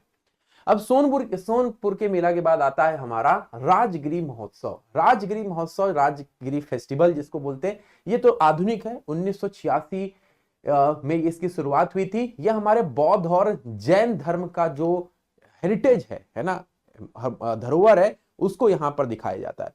ये हमारे नालंदा डिस्ट्रिक्ट में राजगिरी पड़ता है, तो वहीं से हमारा ये पूरा का पूरा प्रशासन इस राजगिरी महोत्सव को कराता है। यहाँ पर बिहार के कल्चर, बिहार के टूरिज्म कॉरपोरेशन सभी मिलकर के इस राजगिरी महोत्सव को बहुत बढ़िया तरीके से सेलिब्रेट करते हैं। ये हमारे हर वर्ष होता है। किस महीने में? ये भी नवंबर के महीने में होता है, जो कि नवंबर और अक्टूबर का महीना हमारे यहाँ पे त्योहारों का महीना बोला ही जाता है। तो आप यहाँ पर देख सकते हैं राजगिरी महोत्सव 1986 से मनाया जा रहा है। मंदार फेयर, मंदार जो है, आप लोगों ने समुद्र मंथन की कहानी तो सुनी होगी ना। तो समुद्र मंथन में है ना, किसी चीज को मतने के लिए उसमें एक स्टिक डाली जाती है ना, जो स्टिक है वो मंदार पर्वत था और उसके चारों तरफ बासुकी नाथ जो है वो उसको एक तरफ देवता और एक तरफ दानव जो है उसका मंथन कर रहे थे, और उससे जो अमृत निकला, उससे जो विष निकला, कई सारी चीजें निकली, आप जानते जिनके बारे में। तो वो मंदार पर्वत, वो स्टिक था, वो धुरी थी, जिसको हमारे समुद्र मंथन में इस्तेमाल किया गया था। तो मंदार फेयर कहां पे? तो बंका डिस्ट्रिक्ट में लगता है, याद रखिएगा। इसको हम लोग बानुसी मेले के नाम से भी जानते हैं। जैसा कि मैंने बताया कि ये समुद्र मंथन में स्टिक की तरीके इस्तेमाल किया गया था। Mandar festival Bihar tourism department के द्वारा है ना, पर्यटन मंत्रालय के द्वारा 3 दिन का ये फेमस फेस्टिवल है, जो कि हमारे मकर संक्रांति के समय 14 से 16 जनवरी तक होता है, और बहुत सारे लोग इस मंदार मेले में हमारे सम्मिलित होते हैं। अब उसके बाद से काको फेस्टिवल। काको फेस्टिवल बेसिकली ये सूफी फेस्टिवल है, मतलब हमारे इस्लाम धर्म से संबंधित सूफी महोत्सव। 2022 की तस्वीरें आप देख पा रहे होंगे। ये हमारे जहानाबाद डिस्ट्रिक्ट में होता है। ये उर्स हजरत कमल साहिब बीबी के जो मेसोलियम है ना, उसमें ये हमारे सेलिब्रेशन होता है। ये हमारे जो फेस्टिवल है, ये कई सारे लोगों में शांति और सद्भावना का प्रतीक है। तो ये हमारा सूफी फेस्टिवल जहानाबाद में होता है। कैको फेस्टिवल के नाम से इसको हम लोग जानते हैं बिहार में। अगला हमारा है कौन सा? तो अगले वो कई सारे मेले हैं जो कि हम यहाँ पर देख पाएंगे। जैसे कल्याणी मेला कार्तिक पूर्णिमा के दिन हर वर्ष कटिहार में होता है, तो कल्याणी मेला कटिहार में। उसी तरीके से काकोलत फेयर, ये नावदा डिस्ट्रिक्ट में होता है। मकर संक्रांति के दिन 6 दिन तक चलने वाला काकोलत हमारा मेला है। जानकी नवमी, ये हमारे birth place of Sita ji, तो जानकी सीता जी का नाम था, तो सीतामढ़ी यहाँ पर आप देख पाएंगे जानकी नवमी यहाँ पर सेलिब्रेट होता है। उसके बाद से सहोदरा का मेला, ये हमारे नरकटियागंज में सुभद्रा टेम्पल में राम नवमी के दिन आप देख पाएंगे। इसके अलावा हरदी मेला है, मुजफ्फरपुर में होता है। ये हमारे मेला हर वर्ष 15 दिन तक महाशिवरात्रि के समय हरदी मेला आप देख पाएंगे मुजफ्फरपुर में। तो ये बिहार के प्रमुख मेले हैं। आई होप आप लोगों ने इसको अच्छे से देखा होगा। इस वीडियो को आराम से रोक करके आप मेले कहाँ कहाँ पर होते हैं, जो उसके इंपॉर्टेंट फैक्ट है वो लिख लीजिए, क्योंकि बहुत आसान है और यहाँ पे क्वेश्चन बनता है। तो अगर आपने इसको कर रखा है तो बहुत आसानी से नंबर प्राप्त कर पाएंगे। तो अब इस पे क्वेश्चन कैसे बनते हैं? बहुत आसान क्वेश्चन बनते हैं। पितृपक्ष का मेला कौन से शहर में लगता है? जमुई, पटना, मुजफ्फरपुर, गया, या एक से ज्यादा ऑप्शन सही है। तो भैया यहाँ पर सभी को पता है, गया में पितृपक्ष का मेला लगता है सितंबर में, 16 दिन का मेला। ठीक है। उसका अगला क्वेश्चन है हरदी मेला, ये हमारे बिहार में कौन से स्थान पर हरदी मेला दिखाई देगा? तो हरदी मेला अगर आप देखेंगे तो ये हमारे कहां पर लगता है? तो अभी आपने देखा था महाशिवरात्रि के दिन ये लगने वाला मेला हमारे मुजफ्फरपुर में लगता है। मुजफ्फरपुर में हरदी मेला आपको दिखाई देगा, है ना। महाशिवरात्रि के दिन ये 15 दिन तक हरदी मेला आपको दिखाई देगा। बहुत बढ़िया। अब उसके बाद से मंदार मेला, ये हमारे किस हमारे सीजन में लगता है? महाशिवरात्रि, मकर संक्रांति, तीज पूजा, दीपावली। ठीक है। तो यहां पर अगर आप देखेंगे तो मकर संक्रांति के दिन ये मंदार मेला हमारा लगता है बंका डिस्ट्रिक्ट में, याद रखिएगा, जिसको हम लोग बाउंसी फेयर के नाम से भी जानते हैं। ठीक है। तो आज आपका टॉपिक दिख रहा होगा जीआई टैग, जियोग्राफिकल इंडिकेशन के ऊपर बात करने वाले हैं, और बिहार में वो कौन कौन से जियोग्राफिकल इंडिकेशन है जो हमारे लिए बड़े इंपॉर्टेंट है। पिछले कई सालों से हमारे जो बिहार के जो जियोग्राफिकल इंडिकेशन है उनके ऊपर क्वेश्चन पूछे जा रहे हैं। जैसे कि पिछले साल 68 बीपीएससी में पूछा गया था कि हमारे रिसेंटली इनमें से किसको जियोग्राफिकल इंडिकेशन मिला हुआ है, तो मिथिला का मखाना वहां पे सही जवाब था। तो दोस्तों इसी तरीके से हर वर्ष हमारे जो ज्योग्राफिकल इंडिकेशन जोड़े जाते हैं और खास तौर पर रिसेंट जो जोड़े जाते हैं उनके ऊपर क्वेश्चन बनते हैं। और स्टैटिक में भी पूछ सकता है कि कौन कौन सा कहां पे कौन से वर्ष में जोड़ा गया, तो वो सारे क्वेश्चन आपके एग्जाम में ज्योग्राफिकल इंडिकेशन से बनते हैं, जिनको लेकर के आज की ये क्लास हम लोग करने वाले हैं। तो बड़ी इंपॉर्टेंट क्लास है और शुरू करते हैं आज की क्लास को। सबसे पहले अगर हम लोग देखेंगे तो ज्योग्राफिकल इंडिकेशन जो है ये हमारे एक ऐसा प्रोडक्ट होता है या एक ऐसा हमारा एग्रीकल्चर या आप बोल सकते हैं कि हमारे इंडस्ट्रियल प्रोडक्ट होता है जो कि उस क्षेत्र की पहचान बन जाता है, अपने आप में बहुत विशिष्ट जो है उसके अंदर गुण होते हैं।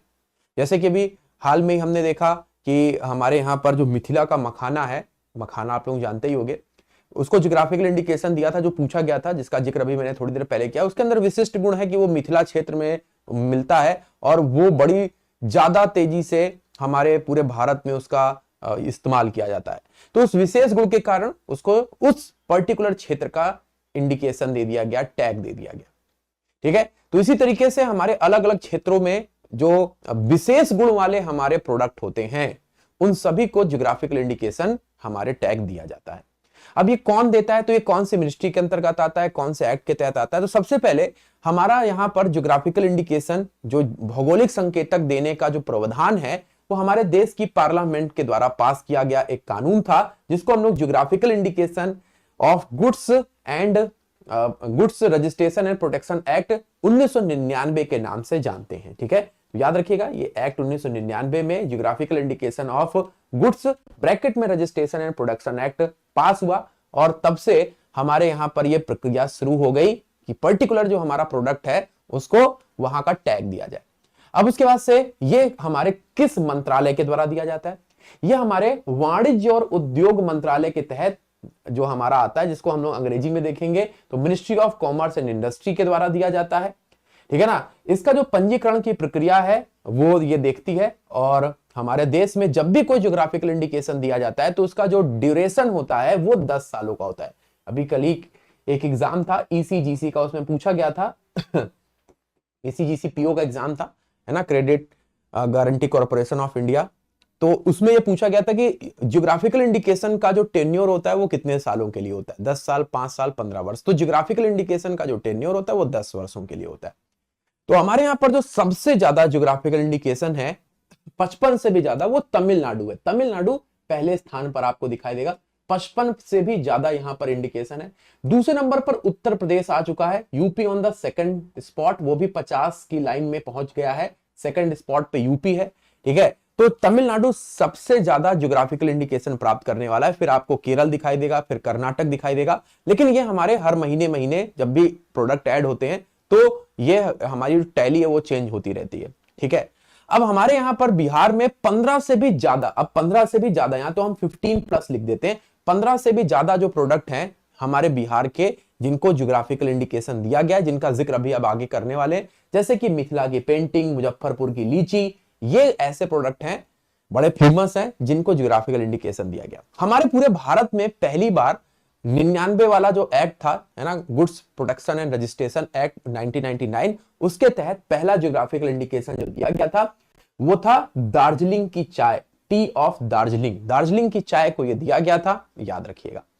अब उसके बाद से हमारे कौन कौन से बोल सकते हैं कि ऐसे प्रोडक्ट हैं जिनको ज्योग्राफिकल इंडिकेशन दिया है, तो चलिए आइए ले चलते हैं आपको। सबसे पहले मिथिला की पेंटिंग।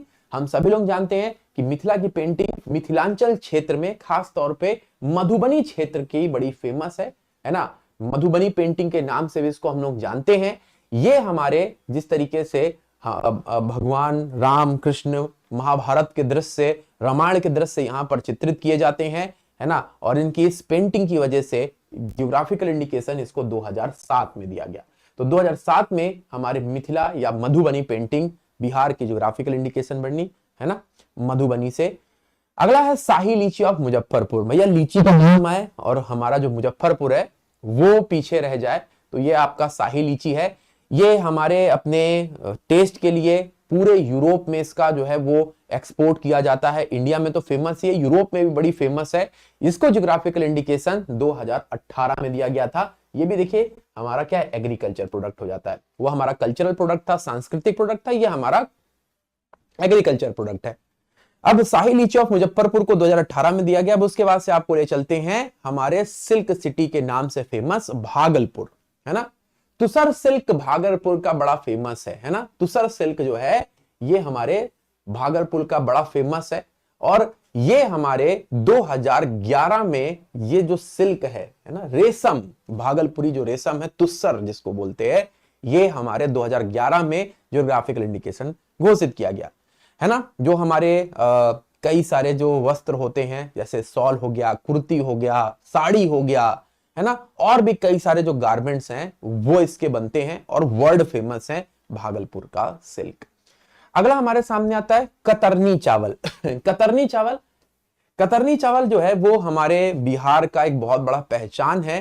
पहले जो हमारे जो कोसी के आसपास के क्षेत्र है, कोसी नदी के आसपास के क्षेत्र, वहां पर जो है ये कतरनी चावल बड़ी ज्यादा मात्रा में होता है, बड़ा खुशबूदार चावल होता है। और ये जो खुशबूदार कतरनी चावल होता है, यहां पर आप देख पा रहे होंगे, इसको भी मुजफ्फरपुर की शाही लीची के वर्ष में 2018 में ज्योग्राफिकल इंडिकेशन दिया गया था। अपनी खुद की इसकी पहचान है कतरनी चावल की।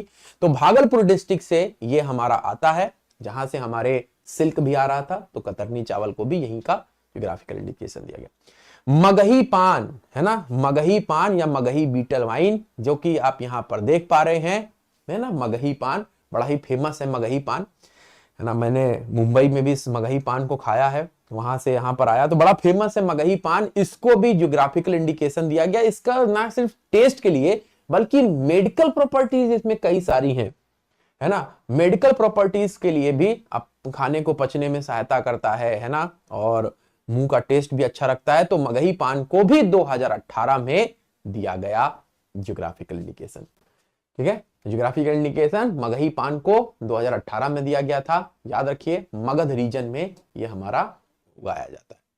अब इसके बाद से आता है सिक्की ग्रास। सिक्की ग्रास क्या होता है? ये सिक्की ग्रास, ये देखिए, सबसे पहले तो इस तरीके की होती है। हमारे यहाँ पे इसको क्या बोलते हैं? झूर बोलते हैं। झूर, झूर नाम सुने हो कि नहीं तुम लोग?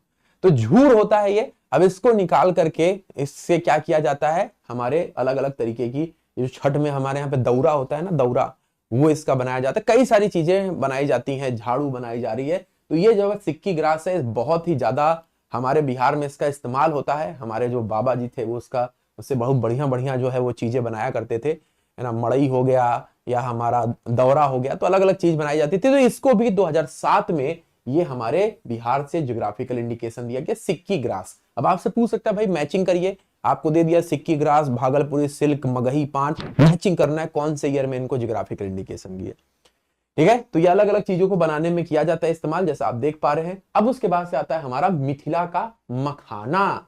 मिथिला मखाना, जिसको हम लोग फॉक्सनेट के नाम से भी जानते हैं अंग्रेजी में। तो मिथिलांचल क्षेत्र में, बिहार और नेपाल में ये हमारा मखाना होता है ना। और ये जो मखाना होता है, इसमें कई सारे जो है वो हमारे न्यूट्रिएंट होते हैं, पोषक तत्व होते हैं, जैसे कि fibre, iron, calcium, magnesium, phosphorus भरा होता है इसमें, है ना। और ये हमारे मिथिला क्षेत्र में बहुत ज्यादा होता है। और पिछले साल ही, मतलब 2022 में ही इसको ज्योग्राफिकल इंडिकेशन घोषित किया गया, और 68 बीपीएससी हमारे प्रीलिम्स के एग्जाम का ये क्वेश्चन बन गया, है ना। तो पग पग पोखर माख मखाना, ये हमारे, ये इसके लेकर के आप देख सकते हैं लाइन भी चलती है। तो मिथिला का मखाना वेरी इंपॉर्टेंट, 68 बीपीएससी में पूछा गया। 2022 में इसको हमारे घोषित किया गया था ज्योग्राफिकल इंडिकेशन। अब उसके बाद से आता है हमारे सिलाहो खाजा। सिलाओ खाजा, खाजा तो सभी लोग जानते होंगे भैया, बड़ी इंपॉर्टेंट है खाजा। खाजा खुजली हमारे बिहार का बड़ा फेमस है। तो हमारा जो सिलाओ खाजा है, ये नालंदा डिस्ट्रिक्ट से, कई सारी लेयर होते हैं। तो आप लोगों को क्या बताना, क्रिस्प होता है, चाशनी में डाल के बनाया जाता है। इसको भी ज्योग्राफिकल इंडिकेशन दिया गया दिसंबर 2018 में। बड़ा ही टेस्टी लग रहा है, खाने का मन कर रहा है। तो ये है हमारा सिलाहो खाजा, 2018 में नालंदा डिस्ट्रिक्ट से ये बना ज्योग्राफिकल इंडिकेशन। अब इसके अलावा कुछ और भी हमारे ज्योग्राफिकल इंडिकेशन है जो आप यहां पर देख लेंगे। सुजनी एम्ब्रॉयडरी वर्क 2006 में, एपिक्यू वर्क ऑफ बिहार लोगो 2017 में, भागलपुरी हमारे जरदालू आम। जरदालू आम बड़े इंपॉर्टेंट है भैया, लंगड़ा को अभी मिला है, हमने देखा था ज्योग्राफिकल इंडिकेशन बनारस का। जरदालू आम को 2018 में। तिलकुट बड़ा फेमस है भैया, तिलकुट है, श्री राम तिलकुट भंडार, है ना, आप लोगों ने कभी नहीं खरीदा हो तो जाइएगा, बड़ा फेमस है। मैंने प्रचार नहीं कर रहा हूं, मैंने खाया है और बड़ा ही मुझे स्वादिष्ट लगा था। तो गया का तिलकुट बड़ा फेमस है, 2023 में मिला है। तो जैसे 2022 का जब पूछा गया हमारे एग्जाम में, तो ये जो 3 हमारे 23 वाले हैं ज्यादा इंपॉर्टेंट है। तो तिलकुट ऑफ गया इंपॉर्टेंट है ना। उसके बाद से बालूशाही ऑफ सीतामढ़ी, बालूशाही भी बड़ा फेमस है सीतामढ़ी का। उसके बाद से खुरमा ऑफ उदवत नगर ऑफ भोजपुर, उदवत नगर का जो खुरमा है ये भी बड़ा फेमस है, भोजपुर डिस्ट्रिक्ट में पड़ता है। तो भैया ये हमारे तिलकुट है ना, बालूशाही और उदवत नगर का जो हमारा खुरमा है बड़ा फेमस है। ज्योग्राफिकल इंडिकेशन इनको मिला है और आपके लिए हो जाता है बहुत इंपॉर्टेंट, बहुत इंपॉर्टेंट हो जाता है भाई साहब ये एग्जाम में पूछने के। तो दोस्तों इस तरीके से ये हमारे ज्योग्राफिकल इंडिकेशन है बिहार के। अब इनके ऊपर कैसे क्वेश्चन बन सकते हैं जरा देखते हैं। तो सबसे पहला ज्योग्राफिकल इंडिकेशन जो है ये कौन से कानून के तहत दिया जाता है, आपके सामने है। इंडिया कॉपीराइट एक्ट है 1957, इंडिया न्यू डिजाइन एक्ट है 2000, हमारे पेटेंट एक्ट 1970 है, ज्योग्राफिकल इंडिकेशन एक्ट 1999 है। बताइए भाई क्या होना चाहिए। तो भैया आपने देखा कि हमारे यहां पर ज्योग्राफिकल इंडिकेशन की शुरुआत 2004 में हुई और उसके लिए जो कानून था वो 1999 में बनाया गया, geographical indication registration and protection act 99। सही जवाब हो जाएगा ऑप्शन नंबर डी। तो ऑप्शन नंबर डी जितने लोग बोल रहे हैं सही जवाब होगा। ये कब से इनैक्ट हुआ, 2003 से ये इनैक्ट हुआ, मतलब लागू हुआ, और 2004 में दार्जिलिंग की चाय को पहला ज्योग्राफिकल इंडिकेशन घोषित कर दिया गया। चलिए अगला क्वेश्चन बताइए। Who issue the GI tag, हमारे यहाँ पे कौन है जो जीआई टैग को इशू करता है। ज्योग्राफिकल इंडिकेशन रजिस्ट्री है, पेटेंट अथॉरिटी ऑफ इंडिया है, वर्ल्ड ट्रेड ऑर्गेनाइजेशन है, या ministry of finance and government of India है। इंडिया में जीआई टैग को कौन घोषित करता है। बहुत बढ़िया। तो सभी को पता है भाई कि हमारे यहां पर जो है वो ज्योग्राफिकल इंडिकेशन रजिस्ट्री जो आपको चेन्नई में देखने को मिलेगी, ये department of industry promotion and trade ministry के अंतर्गत आता है, जिसमें आप ये देखेंगे। तो ऑप्शन नंबर ए ज्योग्राफिकल इंडिकेशन रजिस्ट्री, जिसका ऑफिस आपको चेन्नई में देखने को मिलेगा, ये हमारे देने का काम करती है ज्योग्राफिकल इंडिकेशन। अब अगला क्वेश्चन है, इनमें से कौन सा ऐसा प्रोडक्ट है जो पहला ज्योग्राफिकल इंडिकेशन बना था। चलिए बताइए भाई। सही है, बिल्कुल। तो सबसे पहला ज्योग्राफिकल इंडिकेशन बना था दार्जिलिंग की चाय, इंडिया का दार्जिलिंग की चाय, और बिहार का मधुबनी पेंटिंग। बिहार का पूछेगा तो मधुबनी पेंटिंग ये 2007 में, और हमारे जो इंडिया का है ये है दार्जिलिंग की चाय 2004 में।